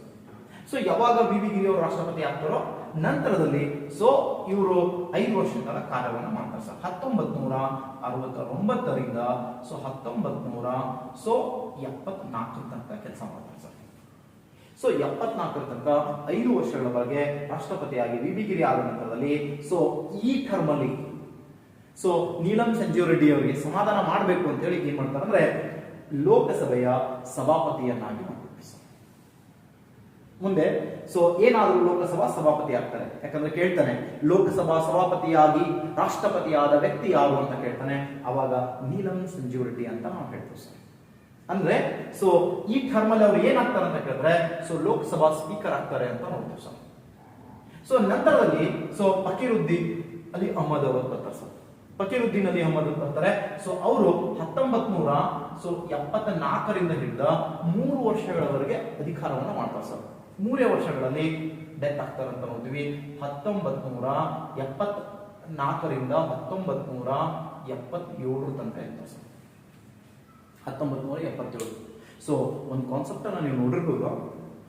ಸೊ 1975ರಲ್ಲಿ ಸೊ ದೇಶದಲ್ಲಿ ಆಂತರಿಕ ತುರ್ತು ಪರಿಸ್ಥಿತಿ ಅಂತ ಬರುತ್ತೆ ಸರ್. ಇಂದಿರಾ ಗಾಂಧಿಯವರು ಭಾರತ ದೇಶದಲ್ಲಿ ಆಂತರಿಕ ತುರ್ತು ಪರಿಸ್ಥಿತಿಯನ್ನು ಜಾರಿ ತರ್ತಾರೆ. ಆ ಜಾರಿಗೆ ತಂದಾಗ ರಾಷ್ಟ್ರಪತಿ ಯಾರು, ಯಾಕಂದ್ರೆ ಆ ಜಾರಿಗೆ ತರುವ ವ್ಯಕ್ತಿನೇ ರಾಷ್ಟ್ರಪತಿ ಆಗಿರ್ತಾರೆ. ಸೊ 1975ರಲ್ಲಿ 5ನೇ ಪಂಚವಾರ್ಷಿಕ ಯೋಜನೆ ಅಂತ ಕರಿತೀವಿ ಸರ್. ಅವಾಗ ಬಂದಿರುತ್ತೆ, ಇಂಟ್ರೊಡ್ಯೂಸ್ ಆಗಿರುತ್ತೆ. ಸೊ ಆ ಸಂದರ್ಭದಲ್ಲಿ ಸೊ ರಾಷ್ಟ್ರಪತಿ ಆಗಿರ್ತಕ್ಕಂಥ ವ್ಯಕ್ತಿ ಫಕೀರುದ್ದೀನ್ ಅಲಿ ಅಹಮದ್ ಅವರು ಅಂತ ನೋಡ್ತೀವಿ ಸರ್. ಇಂದಿರಾ ಗಾಂಧಿ ಅವರಿಗೆ ಬಹಳ ನಿಕಟೆಯಾಗಿರ್ತಾರೆ. ಸೊ ಹಾಗಾಗಿ ಸೊ ಫಕೀರುದ್ದೀನ್ ಅಲಿ ಅಹಮದ್ ಅವರು ಇಂದಿರಾ ಗಾಂಧಿ ಏನ್ ಹೇಳ್ತಿರ್ತಾರ ಎಲ್ಲ ಕೆಲಸಗಳನ್ನ ಕೇಳ್ತಾರೆ. ಸೊ ಅಲ್ಲಿ ವಿಶೇಷ ಅಂತ ಕೇಳಿದ್ರೆ ಸೊ 1975ರಲ್ಲಿ ಆಂತರಿಕ ತುರ್ತು ಪರಿಸ್ಥಿತಿ ಬಂತು ಸರ್. ಯಾವಾಗ ಆಂತರಿಕ ತುರ್ತು ಪರಿಸ್ಥಿತಿ ಬಂತೋ ಆ ತುರ್ತು ಪರಿಸ್ಥಿತಿ ಅಂತ ಹೇಳಿದಾಗ ಭಾರತದ ರಾಷ್ಟ್ರಪತಿಯಾಗಿದ್ದ ವ್ಯಕ್ತಿನೇ ಯಾರೇ, ಎಸ್, ಫಕೀರುದ್ದೀನ್ ಅಲಿ ಅಹಮದ್ ಅವರು ಅಂತ. ಸೊ ನಂತರ ಸೊ 1977ರಲ್ಲಿ ಸೊ ಅವರು ಡೆತ್ ಆಗ್ತಾರೆ ಅಂತ ನೋಡ್ತೀವಿ. ಅಧಿಕಾರದಲ್ಲಿದ್ದಾಗ ಮರಣ ಒಪ್ಪಿದ 2ನೇ ವ್ಯಕ್ತಿ. ಸೊ 2ನೇ ಮುಸ್ಲಿಂ ರಾಷ್ಟ್ರಪತಿಗಳು ಯಾರು ಅಂತ ಕೇಳಿದ್ರೆ ಫಕೀರುದ್ದೀನ್ ಅಲಿ ಅಹಮದ್ ಅಂತ ನೋಡ್ತೀವಿ ಸರ್. ಸೊ ಇದಾದ ನಂತರದಲ್ಲಿ ನೆಕ್ಸ್ಟ್ ಕಾನ್ಸೆಪ್ಟ್ ಅನ್ನು ನೋಡ್ತೀವಿ, ನೀಲಂ ಸಂಜೀವ್ ರೆಡ್ಡಿ. ಯಾವಾಗ ಇವ್ರು ಡೆತ್ ಆಗ್ತಾರೆ ಸರ್, ಇನ್ನೊಂದು ಸ್ವಲ್ಪ ಬ್ರೇಕ್ ಬರುತ್ತೆ ನೋಡಿ. ಇಲ್ಲಿ ತನಕ ಉಪರಾಷ್ಟ್ರಪತಿಯಾಗಿದ್ದವರೇ ರಾಷ್ಟ್ರಪತಿ, ಉಪರಾಷ್ಟ್ರಪತಿಯಾಗಿದ್ದವರೇ ರಾಷ್ಟ್ರಪತಿ ಆಗ್ತಾರೆ ಸರ್. ಈ ಸಂದರ್ಭದಲ್ಲಿ ಉಪರಾಷ್ಟ್ರಪತಿಯಾಗಿದ್ದ ವ್ಯಕ್ತಿ ಯಾರು ಅಂತ ಕೇಳಿದ್ರೆ ನಿಮ್ಮ ಕನ್ನಡದ ಹೆಮ್ಮೆಯ ವ್ಯಕ್ತಿ ಅಂತ ನೋಡ್ತೀವಿ ಸರ್. ಏಕೈಕ ಸೊ ವ್ಯಕ್ತಿಯೊಬ್ಬರು ಉಪರಾಷ್ಟ್ರಪತಿಯ ಹುದ್ದೆಗೆ ಹೋಗಿದ್ದಾರೆ ಅಂದ್ರೆ ಬಿ ಡಿ ಜತ್ತಿ ಅಂತ ನೋಡ್ತೀವಿ sir. B D Jatti. So ಈ ಬಿ ಡಿ ಜತ್ತಿ ಅವರು ಏನಾಗ್ತಾರೆ ಅಂತ ಕೇಳಿದ್ರೆ ಉಪರಾಷ್ಟ್ರಪತಿಯಾಗಿರ್ತಾರೆ, ಹಂಗಾಮಿ ರಾಷ್ಟ್ರಪತಿಯಾಗಿ ಸೊ ಆ ಕಾರ್ಯವನ್ನು ವಹಿಸ್ಕೊತಾರೆ ಸರ್. ಅದೇ ರೀತಿ ಅನುಕ್ರಮವಾಗಿ ಬಂದಿದ್ರೆ ನಮ್ಮ ಬಿ ಡಿ ಜತ್ತಿ ಅವರು ಕೂಡ ಏನಾಗಿರ್ಬೋದಾಗಿತ್ತು, ರಾಷ್ಟ್ರಪತಿ ಆಗಿರ್ಬೋದಾಗಿತ್ತು. ಬಟ್ ಅಲ್ಲಿ ಬಂದು ಆ ಬ್ರೇಕ್ ಆಗ್ತಿರೋದು ಅಂತ ನೋಡ್ತೀವಿ ಸರ್. ಸೊ ಅಲ್ಲಿ ಬಂದು ಅದು ಬ್ರೇಕ್ ಆಗತ್ತೆ ಅಂತ ನೋಡ್ತೀವಿ. ಏನಾಯ್ತು ಇಲ್ಲಿ ಅಂತ ಕೇಳಿದ್ರೆ ಬಿ ಡಿ ಜತ್ತಿ ಅವರು ರಾಷ್ಟ್ರಪತಿ ಹುದ್ದೆಗೆ ಸೊ ಎಲೆಕ್ಷನ್ಗೆ ನಿಂದ್ರಲ್ಲ ಸರ್. ಸೊ ಎಲೆಕ್ಷನ್ಗೆ ನಿಂದ್ರಲ್ಲ, ಉಪರಾಷ್ಟ್ರಪತಿ ಆಗಿದ್ದು ಉಪರಾಷ್ಟ್ರಪತಿ ಹುದ್ದೆನೇ ನಿವೃತ್ತಿ ಹೊಂದ್ತಾರೆ. ಆದ್ರೂ ಕೂಡ ಒಂದ್ಸಲ ಎಕ್ಸಾಮ್ ದಾಗ ಕೇಳಿದಾರೆ ಕರ್ನಾಟಕದ ಏಕೈಕ ರಾಷ್ಟ್ರಪತಿ ಯಾರು ಅಂತ. ಮತ್ತೆ ಯಾರು ರಾಷ್ಟ್ರಪತಿ ಆಗ್ಯಾರ ಅಂತ ಅನ್ಕೋಬಾಡ್ರಿ, ಯಾರು ರಾಷ್ಟ್ರಪತಿ ಆಗಿಲ್ಲ ಇಲ್ಲಿ ತನಕ ಕರ್ನಾಟಕದಿಂದ. ಸೊ ಯಾರು ಆಗಿಲ್ಲ, ಆದ್ರೆ ಸೊ ಬಿ ಡಿ ಜತ್ತಿ ಆಗಿ ಬಂದಿದ್ದಾರೆ. ಹಾಗಾಗಿ ಯಾರು ಇಲ್ಲ ಅಂದ್ರೂ ಕೂಡ ಬಿ ಡಿ ಜತ್ತಿ ಆಪ್ಷನ್ ಅಲ್ಲಿ ಇದ್ರೆ ಹಾಕ್ಬೇಕು ಸರ್. ಯಾಕಂದ್ರೆ ಹಂಗಾಮಿಯಾಗಿ ರಾಷ್ಟ್ರಪತಿಯಾಗಿ ಇಳಿದು ಬಂದಿದ್ದಾರೆ ಅಂತ ನೋಡ್ತೀವಿ ಸರ್. ಈ ಟರ್ಮ್ ಅಲ್ಲಿ ಅವ್ರಿಗೆ ಅವಕಾಶ ಇತ್ತು. ಆದ್ರೆ ನೀಲಂ ಸಂಜೀವ್ ರೆಡ್ಡಿ ಅವರು ಎಲೆಕ್ಷನ್ ನಿಂದಿರಬೇಕಾದಾಗ ಸೊ ಇಲ್ಲಿ ಎರಡು ಬಣ ಇದ್ದು ಕಾಂಗ್ರೆಸ್ ನಲ್ಲಿ ಅಂತ ಹೇಳಿದೆ ಸರ್. ಆಲ್ರೆಡಿ ಕಾಂಗ್ರೆಸ್ ನಿಂದ ಹೊರ ಬಂದಿರತಕ್ಕಂಥ ಒಂದು ಬಣ ಯಾವುದು ಅಂತ ಕೇಳಿದ್ರೆ ಮೊರಾರ್ಜಿ ದೇಸಾಯಿ ಬಣ ಅಂತ ನೋಡ್ತೀವಿ ಸರ್. ಇಲ್ಲಿ ಸೊ ಒಂದು ಎಲೆಕ್ಷನ್ ನಡೆಯುತ್ತೆ, ಮೊರಾರ್ಜಿ ದೇಸಾಯಿ ಅವರು ಸರ್ಕಾರ ರಚಿಸ್ಕೋತಾರೆ. ಸೊ ಇಂದಿರಾ ಗಾಂಧಿ ಅವರಿಗೆ ಹಿನ್ನಡೆ ಆಗುತ್ತೆ ಈ ಎಲೆಕ್ಷನ್ ಗಳಲ್ಲಿ ಅಂತ ನೋಡ್ತೀವಿ. ಸೊ ಅದು ಮುಂದಿನ ಕಥೆ. ಆದ್ರೆ ಒಂದು ಕಾನ್ಸೆಪ್ಟ್ ನಾವು ನೋಡ್ಕೊಂಡು ಬಂದಾಗ ಬಿ.ಡಿ. ಜತ್ತಿ ಅವರಿಗೆ ಸೊ ರಾಷ್ಟ್ರಪತಿ ಆಗುವ ಯೋಗ ಇದ್ರು ಕೂಡ ಅವರು ಎಲೆಕ್ಷನ್ ಕೇಂದ್ರಕ್ಕೆ ಹೋಗಲ್ಲ, ಮತ್ತಾರು ಕೂಡ ನೆಕ್ಸ್ಟ್ ಎಲೆಕ್ಷನ್ ಅಲ್ಲಿ ಇರಲ್ಲ. ನೀಲಂ ಸಂಜೀವ್ ರೆಡ್ಡಿ ಮಾತ್ರ ನಾಮಿನೇಷನ್ ಮಾಡ್ತಾರೆ ಸರ್. ಇದು ಕೂಡ ಇತಿಹಾಸದಲ್ಲಿ ರಾಷ್ಟ್ರಪತಿ ಇತಿಹಾಸದಲ್ಲೇ ಒಂದೇ ಒಂದು ಬಾರಿ ನಡೆದಿರ್ತಕ್ಕಂಥ ಘಟನೆ. ಇಲ್ಲಿಯವರೆಗೂ ಅವಿರೋಧವಾಗಿ ರಾಷ್ಟ್ರಪತಿಯಾದ ವ್ಯಕ್ತಿ ಯಾರು ಅಂತ ಕ್ವಶನ್ ಕೇಳಿದ ತಿಳ್ಕೊಳ್ಳಿ ಸರ್. ಅವಿರೋಧವಾಗಿ ರಾಷ್ಟ್ರಪತಿಯಾದ ಏಕೈಕ ವ್ಯಕ್ತಿ ಅಂತ ಕೇಳಿದ್ರೆ ನೀಲಂ ಸಂಜೀವ್ ರೆಡ್ಡಿ ಅಂತ ಹೋಗ್ತೀವಿ ಸರ್. ಮತ್ತು ಸೊ ಅಖಂಡ ಆಂಧ್ರ ಪ್ರದೇಶದ ಮೊದಲ ಸಿಎಂ ಕೂಡ ಸೊ ನೀಲಂ ಸಂಜೀವ್ ರೆಡ್ಡಿ ಅಂತ ನೋಡ್ತೀವಿ ಸರ್. ಹೀಗೆ ನೀಲಂ ಸಂಜೀವ್ ರೆಡ್ಡಿ ಅವರ ಬಗ್ಗೆ ಬಂದಾಗ ಇನ್ನೂ ಒಂದು ಕಾನ್ಸೆಪ್ಟ್ ಕೇಳ್ತಾನೆ. ಸೊ ಲೋಕಸಭಾ ಸಭಾಪತಿಯಾಗಿ ರಾಷ್ಟ್ರಪತಿಯಾದ ವ್ಯಕ್ತಿ. ಮತ್ತೆ ಇನ್ನೊಂದು ಕೇಳಿದ್ರೆ ಕೇಳ್ತಾನೆ ಅತ್ಯಂತ ಚಿಕ್ಕ ವಯಸ್ಸಿನಲ್ಲಿ ರಾಷ್ಟ್ರಪತಿ ಹುದ್ದೆಗೆ ಏರಿದ ವ್ಯಕ್ತಿ ಅಂತ ಕೇಳಿದ್ರೆ ನೀಲಂ ಸಂಜೀವ್ ರೆಡ್ಡಿ ಅಂತ ನೋಡ್ತೀವಿ ಸರ್. ಸೊ ಇಲ್ಲಿನಿಂದ ನೀವು ಮುಂದೆ ಬಂದ್ರ ಸೊ ಇವರು 77 ತನ ಮಾಡಿರ್ತಾರೆ. ಸೊ ಇವರು 1977ರಿಂದ ಹಿಡಿದು ಸೊ 1905 ವರ್ಷ 1982 ತನಕ ಸರ್. ಸೊ 82 ತನಕ ಯಾರಿದ್ರು? Very good. ಸೊ 82 ತನಕ ನೀಲಂ ಸಂಜೀವ್ ರೆಡ್ಡಿ ಅವರಿದ್ರು ಸರ್. ಇನ್ನು ಮುಂದೆ ಹೊಟ್ಟೆಯಲ್ಲಿ 5 ವರ್ಷ ಬ್ರೇಕ್ ಆಗಿದೆ ಸರ್. ಮುಂದೆ ಬಂದವರೆಲ್ಲರೂ 5 ವರ್ಷ ಅಧಿಕಾರ ಮಾಡಿದ್ದಾರೆ. ಸೊ ನೀವು ಜ್ಞಾನಿ ಜೈಲ್ ಸಿಂಗ್ ಅವ್ರಿಗೆ ಹೋರಿ. ಸೊ ಏನ್ ಮಾಡ್ತಾರ 1982ರಿಂದ ಹಿಡಿದು ಸೊ 82ರಿಂದ 87ರವರೆಗೆ ಅಧಿಕಾರವನ್ನು ಮಾಡ್ತಾರ ನೋಡ್ತೀವಿ. ಸೊ ಅದೇ ರೀತಿ KR ವೆಂಕಟರಮಣ್ಣನವರ ಬಗ್ಗೆ ಹೋದ್ರೆ ಸೊ 1987ರಿಂದ ಹಿಡಿದ ಸೊ 92 ತನಕ ಅಧಿಕಾರ ಮಾಡ್ತಾರೆ ಅಂತ ನೋಡ್ತೀವಿ. ಸೊ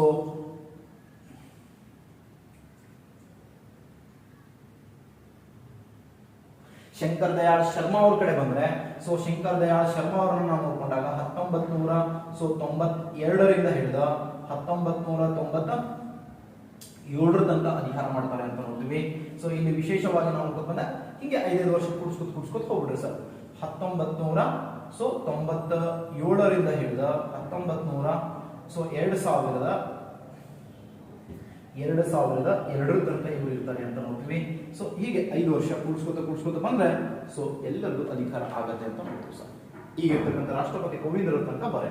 ಆದ್ರೆ ವಿಶೇಷವಾಗಿ ನಾವು ನೋಡ್ಕೊಂಡು ಬಂದಾಗ ಸೊ ಒಂದು ಕಾನ್ಸೆಪ್ಟ್ ನಾವು ನೋಡ್ಕೊಂಡು ಬರ್ತೀವಿ. ಸೊ ಇಲ್ಲಿ ವೆಂಕಟರಮಣ ಅವ್ರ ಬಗ್ಗೆ ಬಂದಾಗ ಒಂದು ಕ್ವಶನ್ ಅನ್ನ ಪದೇ ಕೇಳ್ತಿರ್ತಾನೆ ಸರ್. ಏನ್ ಕೇಳಿದ್ದಾನೆ ಅಂತ ಕೇಳಿದ್ರೆ ಕ್ವಶನ್ ಸೊ ಯಾವ ರಾಷ್ಟ್ರಪತಿ ಇದ್ದ ಸಂದರ್ಭದಲ್ಲಿ ಇಂಪ್ಯಾಚ್ಮೆಂಟ್ ಅಂತ ಬರ್ತದೆ ಸರ್. ರಾಷ್ಟ್ರಪತಿಯ ಮಹಾಭಿಯೋಗ ಅಂತ ಬರುತ್ತೆ. ಸೊ ರಾಷ್ಟ್ರಪತಿ ಮಹಾಭಿಯೋಗ ಅಥವಾ ಇಂಪಾಸ್ಮೆಂಟ್ ಅಂತ ಕರಿತೀವಿ. ಸೊ ಆ ರಾಷ್ಟ್ರಪತಿ ಮಹಾಭಿಯೋಗ ನಡಿಬೇಕಾದ್ರೆ ಸೊ ಅಡ್ವಾನ್ಸ್ 14 ಡೇಸ್ ನೋಟಿಸ್ ಅನ್ನು ಕಳಿಸಬೇಕು ಅಂತ ಇದೆ ಸರ್. 14 ದಿನ ಮುಂಚಿತವಾಗಿ ನೋಟಿಸ್ ಅನ್ನು ಕಳಿಸಬೇಕು ಅಂತ, ಅಥವಾ ಮಹಾಭಿಯೋಗ ಮಸೂದೆಯನ್ನು ಮಂಡನೆ ಮಾಡಬೇಕು ಅಂತ ಇದೆ. ಸೊ ಇಲ್ಲಿ ತನಕ ಯಾವುದೇ ರಾಷ್ಟ್ರಪತಿಯವರನ್ನ ಮಹಾಭಿಯೋಗದಿಂದ ಕೆಳಗಿಳಿಸಲಾಗಿಲ್ಲ. ಆದರೆ ಕ್ವಶನ್ ಕೇಳ್ತಾನೆ ಸೊ ಯಾವ ರಾಷ್ಟ್ರಪತಿಯ ಸಂದರ್ಭದಲ್ಲಿ ಏಕೈಕ ಬಾರಿ ಒಂದೇ ಒಂದು ಬಾರಿ ಮಹಾಭಿಯೋಗ ಮಸೂದೆ ಮಂಡಿಸಲು ಮುಂದಾಗಿತ್ತು ಸರ್ಕಾರ ಅಂತ ಕೇಳ್ತಾನೆ ಸರ್. ಮಹಾಭಿಯೋಗ ಮಸೂದೆ ಮಂಡಿಸಲು ಮುಂದಾಗಿದ್ರು ಅಂತ ಕೇಳಿದ್ರೆ ಜನತಾ ಸರ್ಕಾರ ಇದ್ದಾಗ ಸೊ ವೆಂಕಟರಮಣ ಅವರ ವಿರುದ್ಧ ಸೊ ಏನ್ ಮಾಡಿದ್ರು ಅದು ಮಾಡ್ಲಕ್ ಹೊರಟಿದ್ರು ಸರ್. ಅವಾಗ ಸಂಕಟ ಬಂದಾಗ ನಮ್ಮನ್ನ ಕಾಯುವವನೇ ವೆಂಕಟರಮಣ. ವೆಂಕಟರಮಣಗೆ ಸಂಕಟ ಕೊಟ್ಟರೆ ಬಿಟ್ಟನ? ಇಲ್ಲ ಸರ್. ಏನ್ ಮಾಡ್ಬಿಟ್ಟ? ಲೋಕಸಭೆಯನ್ನು ವಿಸರ್ಜನೆ ಮಾಡ್ಬಿಟ್ಟ ಸರ್. ಈ ದೊಡ್ಡ ಅಧಿಕಾರ ರಾಷ್ಟ್ರಪತಿ ಕೈಯಲ್ಲ ಸರ್.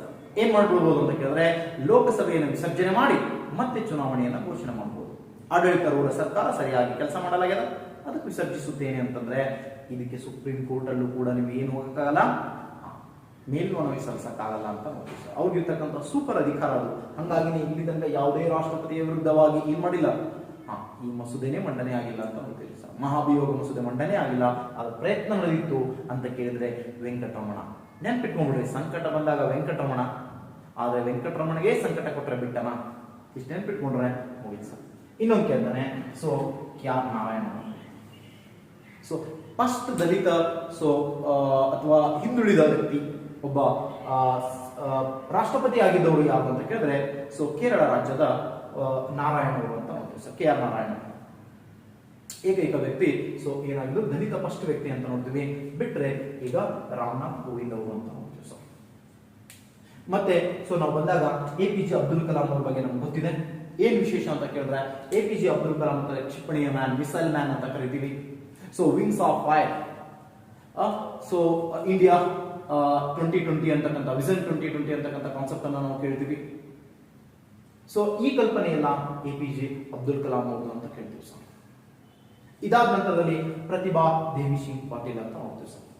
ಭಾರತ ದೇಶದಲ್ಲಿ ಪ್ರಪ್ರಥಮ ಬಾರಿಗೆ ಮಹಿಳಾ ರಾಷ್ಟ್ರಪತಿಯಾಗಿ ಆಯ್ಕೆಯಾದ ವ್ಯಕ್ತಿ ಯಾರು ಅಂತ ಕೇಳಿದ್ರೆ ಸೊ ಪ್ರತಿಭಾ ದೇವಿ ಸಿಂಗ್ ಪಾಟೀಲ್ ಅಂತ ಕರೀತೀವಿ ಸರ್. ಇದಾದ ನಂತರದಲ್ಲಿ ನೆಕ್ಸ್ಟ್ ನಾವು ನೋಡ್ತೀವಿ ಅತ್ಯಂತ ಸೊ ಅಬ್ದುಲ್ ಕಲಾಂ ಅವರು ಹೋದ ನಂತರ ರಾಷ್ಟ್ರಪತಿ ಹುದ್ದೆಗೆ ಪ್ರತಿಭಾ ದೇವಿ ಸಿಂಗ್ ಪಾಟೀಲ್ ಬಂದಾಗ ಸ್ವಲ್ಪ ಹಗರಣಗಳ ಕಾಲ ಜಾಸ್ತಿ ಇತ್ತು ಅಂತ ನಾವು ನೋಡ್ಕೋತೀವಿ. ಸೊ ಇದಾದ ನಂತರದಲ್ಲಿ ಪ್ರತಿಭಾ ದೇವಿ ಸಿಂಗ್ ಪಾಟೀಲ್ ಅವರ ನಂತರದಲ್ಲಿ ಮತ್ತೆ ರಾಷ್ಟ್ರಪತಿ ಹುದ್ದೆಗೆ ಒಂದು ಗರ್ವ ಬಂದದ್ದು ಯಾವಾಗ ಅಂತ ಕೇಳಿದ್ರೆ ಪ್ರಣಬ್ ಮುಖರ್ಜಿ ಅವರು ರಾಷ್ಟ್ರಪತಿಗಳಾದಾಗ ಅಂತ ನೋಡ್ತೀವಿ ಸರ್. ರಾಷ್ಟ್ರಪತಿ ಹುದ್ದೆಯ ಪವರ್ ಏನು ಅಂತ ನಮ್ಗೆ ಗೊತ್ತಾಗಿದ್ದು ಅಂತ ನೋಡ್ತೀವಿ. ಸೊ ಕೆಲವರು ಅವ್ರಿಗಿರ್ತಕ್ಕಂಥ ಅಧಿಕಾರಗಳನ್ನ ಜಾಸ್ತಿ ಬಳಕೆ ಮಾಡ್ತಾರೆ, ಕೆಲವರು ಬಳಕೆ ಮಾಡಲ್ಲ. ಅದರಲ್ಲಿ ವಿಶೇಷವಾಗಿ ಪ್ರಣಬ್ ಮುಖರ್ಜಿ ಅವರು ರಾಷ್ಟ್ರಪತಿ ಹುದ್ದೆಯನ್ನ ಅತ್ಯಂತ ಕಟ್ಟುನಿಟ್ಟಿನಿಂದ ನಿಭಾಯಿಸಿದಂತ ವ್ಯಕ್ತಿಗಳು ಅಂತ ನಾವು ನೋಡಬಹುದು ಸರ್. ಇಷ್ಟು ಜನ ರಾಷ್ಟ್ರಪತಿಗಳಿದ್ದಾರೆ, ಆದ್ರೆ ಕೆಲವು ರಾಷ್ಟ್ರಪತಿಗಳು ತಮ್ಮ ಅಧಿಕಾರವನ್ನ ಅದ್ಭುತವಾಗಿ ಬಳಸಿಕೊಂಡಿದ್ದಾರೆ, ಕೆಲವರು ತಮ್ಮ ಅಧಿಕಾರ ಅವಧಿಯಲ್ಲಿ ಅಂತ ಅದ್ಭುತವಾದತಕ್ಕಂಥ ಸಾಧನೆಗಳನ್ನ ಮಾಡಿಲ್ಲ ಅಂತ ನಾವು ನೋಡ್ತೀವಿ ಸರ್. ಇದು ಬಿಟ್ರೆ ನೆಕ್ಸ್ಟ್ ಪ್ರಸ್ತುತ ಅಂತ ಕೇಳ್ತಾನೆ. ಪ್ರಸ್ತುತ ಅಂತ ಕೇಳಿದ್ರೆ ಯಾರೇ ರಾಮನಾಥ್ ಕೋವಿಂದ್ ಅವರು ಅಂತ ನೋಡ್ತೀವಿ ಸರ್. ಇದಾದ್ಮೇಲೆ ನೆಕ್ಸ್ಟ್ ಒಂದು ಕಾನ್ಸೆಪ್ಟ್ ಕೇಳಿದಾನೆ, ನಾನು ಅದನ್ನು ಸ್ವಲ್ಪ ಸ್ಕಿಪ್ ಮಾಡ್ಕೊಂಡು ಬಂದೆ ಅಂತ ಅನ್ಸುತ್ತೆ. ಏನ್ ವಿಶೇಷ ಸರ್ ಅಂತ ಕೇಳಿದ್ರೆ ಸೊ 1984ರಲ್ಲಿ ಏನ್ ನಡೀತು ಅಂತ ಕೇಳಿದ್ರೆ ಬ್ಲೂ ಸ್ಟಾರ್ ಕಾರ್ಯಾಚರಣೆ ನಡೆಯಿತು ಸರ್. ಸೊ ಬ್ಲೂ ಸ್ಟಾರ್ ಕಾರ್ಯಾಚರಣೆ ನಡೆಯಿತು. ಖಲಿಸ್ತಾನಕ್ಕಾಗಿ ಬೇಡಿಕೆ ಇಟ್ಟಿರ್ತಕ್ಕಂಥ ಸಿಖ್ಖರು ಏನ್ ಮಾಡಿದ್ರು ಅಂದ್ರೆ ವೆಪನ್ಸ್ ಗಳನ್ನ ಒಯ್ದು ಅಮೃತ್ಸರದ ಸ್ವರ್ಣ ಮಂದಿರದಾಗ ಇಟ್ಟಿದ್ದಾರೆ ಸರ್. ಅಲ್ಲಿ ವೆಪನ್ಸ್ ಗಳನ್ನ ತಗೊಂಡು ಖಲಿಸ್ತಾನ ಬೇಡಿಕೆ ಇಟ್ಟು ನಮ್ಮ ದೇಶ ಪ್ರತ್ಯೇಕ ಸಿಖ್ಖರಿಗೆ ದೇಶ ಬೇಕು ಅಂತ ಹೋರಾಟ ಕೇಳಿದ್ರು. ಈ ಸಂದರ್ಭದಲ್ಲಿ ಅದನ್ನು ತಡೆಯಲು ಇಂದಿರಾ ಗಾಂಧಿ ದಿಟ್ಟ ನಿರ್ಧಾರವನ್ನು ಹಾಕಿ ಏನ್ ಮಾಡ್ತಾಳೆ ಸೊ ಬ್ಲೂ ಸ್ಟಾರ್ ಕಾರ್ಯಾಚರಣೆಗೆ ಆದೇಶವನ್ನು ನೀಡಿದ್ದಾರೆ ಸರ್. ಯಾವಾಗ ಬ್ಲೂ ಸ್ಟಾರ್ ಕಾರ್ಯಾಚರಣೆಗೆ ಆದೇಶ ನೀಡಿದ್ದು ಅವಾಗ ಸೈನಿಕರು ಹೋಗಿ ಅಮೃತ್ಸರದ ಸ್ವರ್ಣ ಮಂದಿರದಲ್ಲಿರ್ತಕ್ಕಂಥ ವ್ಯಕ್ತಿಗಳನ್ನ ಬಂಧಿಸಿ ಅಲ್ಲಿರ್ತಕ್ಕಂಥ ವೆಪನ್ಸ್ ಗಳನ್ನ ಏನ್ ಮಾಡಿದ್ರು ಸೊ ಮದ್ದುಗುಂಡುಗಳನ್ನ ಈ ಒಂದು ಕ್ಯಾಪ್ಚರ್ ಮಾಡ್ಕೊಂಡ್ರು ಅಂತ ನೋಡ್ತೀವಿ ಸರ್. ಯಾವಾಗ ಅವೆಲ್ಲ ಕ್ಯಾಪ್ಚರ್ ಮಾಡ್ಕೊಂಡ್ರು ಸೊ ಅಮೃತ ಸ್ವರ್ಣ ಮಂದಿರದಲ್ಲಿ ಚಪ್ಪಲಿ ಹಾಕಿ ಬೂಟ್ಗಾಲಿನಿಂದ ಮಿಲಿಟರಿದವರು ಹೋಗಿ ಅಪವಿತ್ರಗೊಳಿಸಿದ್ದಾರೆ ಅಂತ ದೊಡ್ಡ ಸುದ್ದಿ ಎದ್ಬಿಡ್ತು ಸರ್. ಯಾವಾಗ ಆ ಸುದ್ದಿ ಎದ್ದಿತು ಸೊ ಇದೇ ಸಂದರ್ಭದಲ್ಲಿ ಏನ್ ಮಾಡಿದ್ರು ಅಂತ ಕೇಳಿದ್ರೆ ಇದೇ ವರ್ಷದಲ್ಲೇ ಸೊ ಇಂದಿರಾ ಗಾಂಧಿ ಹತ್ಯೆ ಕೂಡ ಆಯಿತು ಸರ್. ಭಾರತ ದೇಶಕ್ಕೆ ಬಹಳ ಪೆಟ್ಟು ಬಿದ್ದಿದ್ದು ಇಂದಿರಾ ಗಾಂಧಿ ಸಾವು ಅಂತ ನೋಡ್ತೀವಿ ಸರ್. ಇರ್ಲಿಲ್ಲ ಅಂದ್ರೆ ಎಕಾನಮಿಕಲಿ ನಾವು ಇನ್ನೂ ಬಹಳ ಡೆವಲಪ್ ಇರ್ತಿದ್ದೆವು, ಈ ಸಮಾಜದಲ್ಲಿ ಸಮಾನತೆ ಅಂತಕ್ಕಂಥದ್ದು ಇನ್ನೂ ಹೆಚ್ಚಿಗೆ ಬರ್ತಿತ್ತು ಅಂತ ನೋಡ್ತೀವಿ ಸರ್. ಸೊ ಅವರ 20 ಅಂಶಗಳ ಕಾರ್ಯಕ್ರಮ ಭಾರತ ದೇಶದ ಉಜ್ವಲವಾಗಿರ್ತಕ್ಕಂಥ ಭವಿಷ್ಯವನ್ನು ರೂಪಿಸಿದೆ ಅಂತ ನೋಡ್ತೀವಿ. ಬ್ಯಾಂಕ್ಗಳ ಸೊ ಒಂದು ರಾಷ್ಟ್ರೀಕರಣ ಮಾಡುವಂತ ಒಂದು ದಿಟ್ಟ ನಿರ್ಧಾರ ಏನಿದೆಯಲ್ಲ ಸೊ ಅಂತಿಂತ ಉಳುವನೆ ಭೂಮಿಯ ಒಡೆಯ ಅನ್ನುವಂತ ಕಾನ್ಸೆಪ್ಟ್ ಅನ್ನು ಕೊಟ್ಟು ಕನಿಷ್ಠ ಭೂಮಿ ವೇತನ ಇದನ್ನ ಜಾರಿಗೆ ತಂದು ಸೊ ಟೆನೆಂಟ್ ಪದ್ಧತಿಯ ಮೂಲಕ ಸೊ ಬಡವರಿಗೆ ಲ್ಯಾಂಡ್ ಅನ್ನು ಹಂಚಿಕೊಟ್ಟಿರ್ತಕ್ಕಂಥವ್ರು ಸೊ ಇಂದಿರಾ ಗಾಂಧಿ ಅವರು ಅಂತ ನೋಡ್ತೀವಿ ಸರ್. ಇಂದಿರಾ ಗಾಂಧಿ ನಂತರದಲ್ಲಿ ಕಾಂಗ್ರೆಸ್ನಲ್ಲಿ ಅಂತ ಪ್ರಧಾನಮಂತ್ರಿಗಳೇ ಯಾರೂ ಕಾಣಿಲ್ಲ ಸರ್. ವಿಶೇಷವಾಗಿ ನಾವು ನೋಡ್ಕೊಂಡು ಬಂದ್ರೆ ಅಂತ ನೋಡ್ತೀವಿ. ಆದ್ರೆ ಇಂದಿರಾ ಗಾಂಧಿ ಅವರು ಇನ್ನಿಷ್ಟು ದಿನ ಇದ್ರೆ ಖಂಡಿತವಾಗೂ ಕೂಡ ನಾವೇನಂತಂದ್ರೆ ಸೊ ಈಗೇನದಲ್ಲ ಬಡತನದಲ್ಲಿ ಇರ್ತಕ್ಕಂಥ ಇನ್ನೂ ಜನರು ಕೆಲವರು ಬಡತನದಲ್ಲೇ ಇದ್ದಾರೆ, ಅವರೆಲ್ಲರೂ ಸೊ ಆ ಬಡತನವನ್ನು ಎಂದೋ ಹೋಗ್ಲಾಗ್ತಿತ್ತು ಅಂತ ನೋಡ್ತೀವಿ ಸರ್. ಈಗ ಅದೊಂದು ಪ್ರಯತ್ನ ಮಾಡ್ತಾ ಇದ್ದಾರೆ. ಸೊ ಆ ಇಂದಿರಾ ಗಾಂಧಿ ಅವರ ಕಾಲದಲ್ಲಿ ಏನೇನು ನೆನೆಗುದಿ ಬಿದ್ದಿತ್ತು ಅದೇ ಕಾನ್ಸೆಪ್ಟ್ ಅನ್ನ ಇಂದಿನ ಪ್ರಧಾನಮಂತ್ರಿ ಆಗಿರ್ತಕ್ಕಂಥ ನರೇಂದ್ರ ಮೋದಿ ಅವರು ಕೂಡ ಮಾಡ್ತಾ ಇದ್ದಾರೆ. ಅವತ್ತು ಕೂಡ ಸೊ ಭ್ರಷ್ಟಾಚಾರವನ್ನು ತಡಿಬೇಕಾದ್ರೆ ಸೊ ಅವಾಗವಾಗ ನೋಟುಗಳನ್ನ ಏನ್ ಮಾಡ್ಬೇಕು ಸೊ ಕೆಲವು ನೋಟುಗಳನ್ನ ಅಮಾನ್ಯೀಕರಣ ಮಾಡಬೇಕು ಅಂತ ಇತ್ತು ಸರ್. ಅವರು ಮಾಡಿದ್ರು, ಇವರು ಮಾಡ್ತಾ ಇದ್ದಾರೆ. ಸೊ ನಮ್ಮಲ್ಲಿ 500,000 ನೋಟುಗಳನ್ನ ತೆಗೆದು ಹಾಕ್ಬಿಟ್ರು. ಸೊ ಇಂದಿರಾ ಗಾಂಧಿ ಕಾಲದಲ್ಲೂ ಕೂಡ ಅದೇ ಕಾನ್ಸೆಪ್ಟ್ ನಡೆದಿತ್ತು. ಮತ್ತ ಇಂದಿರಾ ಗಾಂಧಿ ಕಾಲದಲ್ಲಿ ಏನೇನ ಕೆಲವು ಕಾನ್ಸೆಪ್ಟ್ಗಳು ಇತ್ತು 20 ಅಂಶಗಳ ಕಾರ್ಯಕ್ರಮದಲ್ಲಿ. ಸೊ ಸ್ವಚ್ಛ ಭಾರತ್, ಸ್ವಚ್ಛ ಗ್ರಾಮ್ ಅಂತ ಇತ್ತಲ್ಲಿ. ಸೊ ಅದನ್ನೇ ಇಲ್ಲಿ ಕೂಡ ನಾವು ನೋಡ್ತಾ ಇದ್ದೀವಿ ಅಂತ ನೋಡ್ತೀವಿ ಸರ್ ನರೇಂದ್ರ ಮೋದಿ ಸರ್ಕಾರದಲ್ಲೂ ಕೂಡ. ಆದ್ರೆ ವಿಶೇಷ ಅಂತ ಕೇಳಿದ್ರೆ ಸೊ ಅವತ್ತಿನಿಂದ ಮುಂದೆ ಬರ್ತಕ್ಕಂಥವ್ರು ಯಾರು ಅಂತ ದೊಡ್ಡ ದೊಡ್ಡ ದಿಟ್ಟ ನಿರ್ಧಾರಗಳನ್ನ ಮಾಡಲಿಲ್ಲ ಅಲ್ಲಿ ಅಂತ ನೋಡ್ತೀವಿ. ಆದ್ರೆ ಇಂದಿರಾ ಗಾಂಧಿ ಅವರ ಕಾಲದಲ್ಲಿ ನಡೆದಿರ್ತಕ್ಕಂಥ ಘಟನೆಗಳನ್ನ ನೋಡ್ಕೊಂಡ್ರೆ ಸೊ 1972ರಲ್ಲಿ ಸೊ 71ರಲ್ಲಿ ಯುದ್ಧ ಮಾಡಿ 72ರಲ್ಲಿ ಏನಂತಂದ್ರೆ ಸೊ ಬಾಂಗ್ಲಾದೇಶಕ್ಕೆ ಪಾಕಿಸ್ತಾನದಿಂದ ಸ್ವಾತಂತ್ರ್ಯವನ್ನು ಕೊಡಿಸ್ತಾರೆ ಸರ್. ಒಂದು ದೇಶಕ್ಕೆ ಸ್ವತಂತ್ರವನ್ನ ಕೊಡಿಸೋದು, ಒಂದು ದೇಶ ವಿಭಜನೆ ಮಾಡಿ ಅಂತಂದ್ರೆ ಅಷ್ಟು ಸುಲಭದ ಕೆಲಸ ಅಲ್ಲ ಸರ್. ಯಾಕಂದ್ರೆ ಜಗತ್ತೇ ನಮ್ಮ ಕಡೆ ಏನ್ ಮಾಡ್ತಿರ್ತಾರ, ನೋಡ್ತಿರ್ತಾರ. ಅಂತ ದಿಟ್ಟ ಕೆಲಸವನ್ನ ಮಾಡಿರ್ತಕ್ಕಂಥವ್ರು ಅವರು. ಆದ್ರೆ ಅವರು ಯಾರ ಕಾಲಘಟ್ಟದಲ್ಲಿ ಡೆತ್ ಆದ್ರು ಅಂತ ಕೇಳಿದ್ರೆ, ಯಾವ ಕಾರ್ಯಾಚರಣೆ ಮಾಡಿದ್ರು ಅಂತ ಕೇಳಿದ್ರೆ, ಇವೆರಡು ಕೇಳಿದಾನೆ. ಅವಾಗ ಯಾರಿದ್ರು ರಾಷ್ಟ್ರಪತಿ ಅಂತ ಕೇಳ್ತಾನೆ, ಜ್ಞಾನಿ ಜೈಲ್ ಸಿಂಗ್ ಇದ್ರು ಸರ್. ಜ್ಞಾನಿ ಜೈಲ್ ಸಿಂಗ್ ಒಬ್ಬ ಶಿಖ್ ವ್ಯಕ್ತಿ. ಆದ್ರೆ ಸೊ ಇಲ್ಲಿ ಕೊಂದದ್ದು ಕೂಡ ಒಬ್ಬ ಶಿಖ್ ವ್ಯಕ್ತಿಗಳೇ ಏನ್ ಮಾಡ್ತಾರೆ ಅಂದ್ರೆ ಸೈನಿಕರ ಇಂದಿರಾ ಗಾಂಧಿಯನ್ನ ಕೊಲ್ತಾರೆ. ಸೊ ಯಾವಾಗ ಇಂದಿರಾ ಗಾಂಧಿಯನ್ನ ಶಿಖ್ರೇ ಕೊಲ್ತಾರಲ್ಲ, ಸೊ ಈ ಸಂದರ್ಭದಲ್ಲಿ ಶಿಖ್ ಹತ್ಯಾಕಾಂಡ ಕೂಡ ನಡೆಯಿತು ಸರ್. ಆ ಶಿಖ್ ಹತ್ಯಾಕಾಂಡ ನಡೆದಾಗ ಸೊ ಯಾರು ಪ್ರಧಾನಿಯಾಗಿದ್ರು ಅಂತ ಕೇಳಿದ್ರೆ ರಾಜೀವ್ ಗಾಂಧಿ ಅವರ ಮಗನೇ, ಇಂದಿರಾ ಗಾಂಧಿ ಅವರ ಮಗನೇ ರಾಜೀವ್ ಗಾಂಧಿಯನ್ನ ತಕ್ಷಣಕ್ಕೆ ಪ್ರಧಾನಮಂತ್ರಿಯಾಗಿ ಘೋಷಣೆ ಮಾಡ್ತಾರೆ ಜ್ಞಾನಿ ಜೈಲ್ ಸಿಂಗ್. ಸೊ ಆದ್ರೆ ಒಂದು ಕಾನ್ಸೆಪ್ಟ್ ಬರುತ್ತೆ. ಸೊ ಏನ್ ಬಂತು ಅಂತ ಕೇಳಿದ್ರೆ, ಅಷ್ಟು ಸಿಖ್ ಹತ್ಯಾಕಾಂಡ ನಡೆದ್ರು ಕೂಡ ಶಿಖ್ರಾಗಿ ಅದನ್ನ ತಡಿಯಕ್ಕಾಗ್ಲಿಲ್ಲ ಅನ್ನುವಂತ ಶಿಖ್ರ ಕೆಲವು ಕೂಗಿತ್ತು ಸರ್. ಆ ಕೂಗನ್ನೇ ಏನ್ ಮಾಡಿದ್ರು, ಸೊ ತಡೆಯೋಕ್ಕೋಸ್ಕರನೇ ನಮ್ಮ ಮನಮೋಹನ್ ಸಿಂಗ್ ಅವರು ಮತ್ತೆ ಸೊ 10 ವರ್ಷಗಳ ಕಾಲ ಪ್ರಧಾನಮಂತ್ರಿ ಮಾಡಿದ್ರು ಅಂತ ನೋಡ್ತೀವಿ. ಕಾಂಗ್ರೆಸ್ಸಿನ ಆ ಒಂದು ಚುಕ್ಕೆಯನ್ನ ತಡ್ಕೋಬೇಕು ಅಂತ ಹೇಳಿ ಅಂತ ನೋಡ್ತೀವಿ ಸರ್. ಸೊ ಇಷ್ಟು ನಮ್ಮ ರಾಷ್ಟ್ರಪತಿಗಳು ಮತ್ತು ಅವಾಗ ಪ್ರಧಾನಮಂತ್ರಿಗಳಾಗಿದ್ದ ಕಾಲದಲ್ಲಿ ನಡೆದಿರ್ತಕ್ಕಂಥ ಸಂಕ್ಷಿಪ್ತ ನಾವು ಘಟನೆಗಳನ್ನ ನೋಡ್ತಾ ಬರ್ತೀವಿ ಸರ್. ಸೊ ಈ ವಿಡಿಯೋ ತಮಗೆ ಇಷ್ಟ ಆದರೆ ಲೈಕ್ ಮಾಡಿ, ಶೇರ್ ಮಾಡಿ. ಸೊ ಫಸ್ಟ್ ಟೈಮ್ ನೋಡ್ತಾ ಇದ್ರೆ ದಯವಿಟ್ಟು ಸಬ್ಸ್ಕ್ರೈಬ್ ಮಾಡಿ.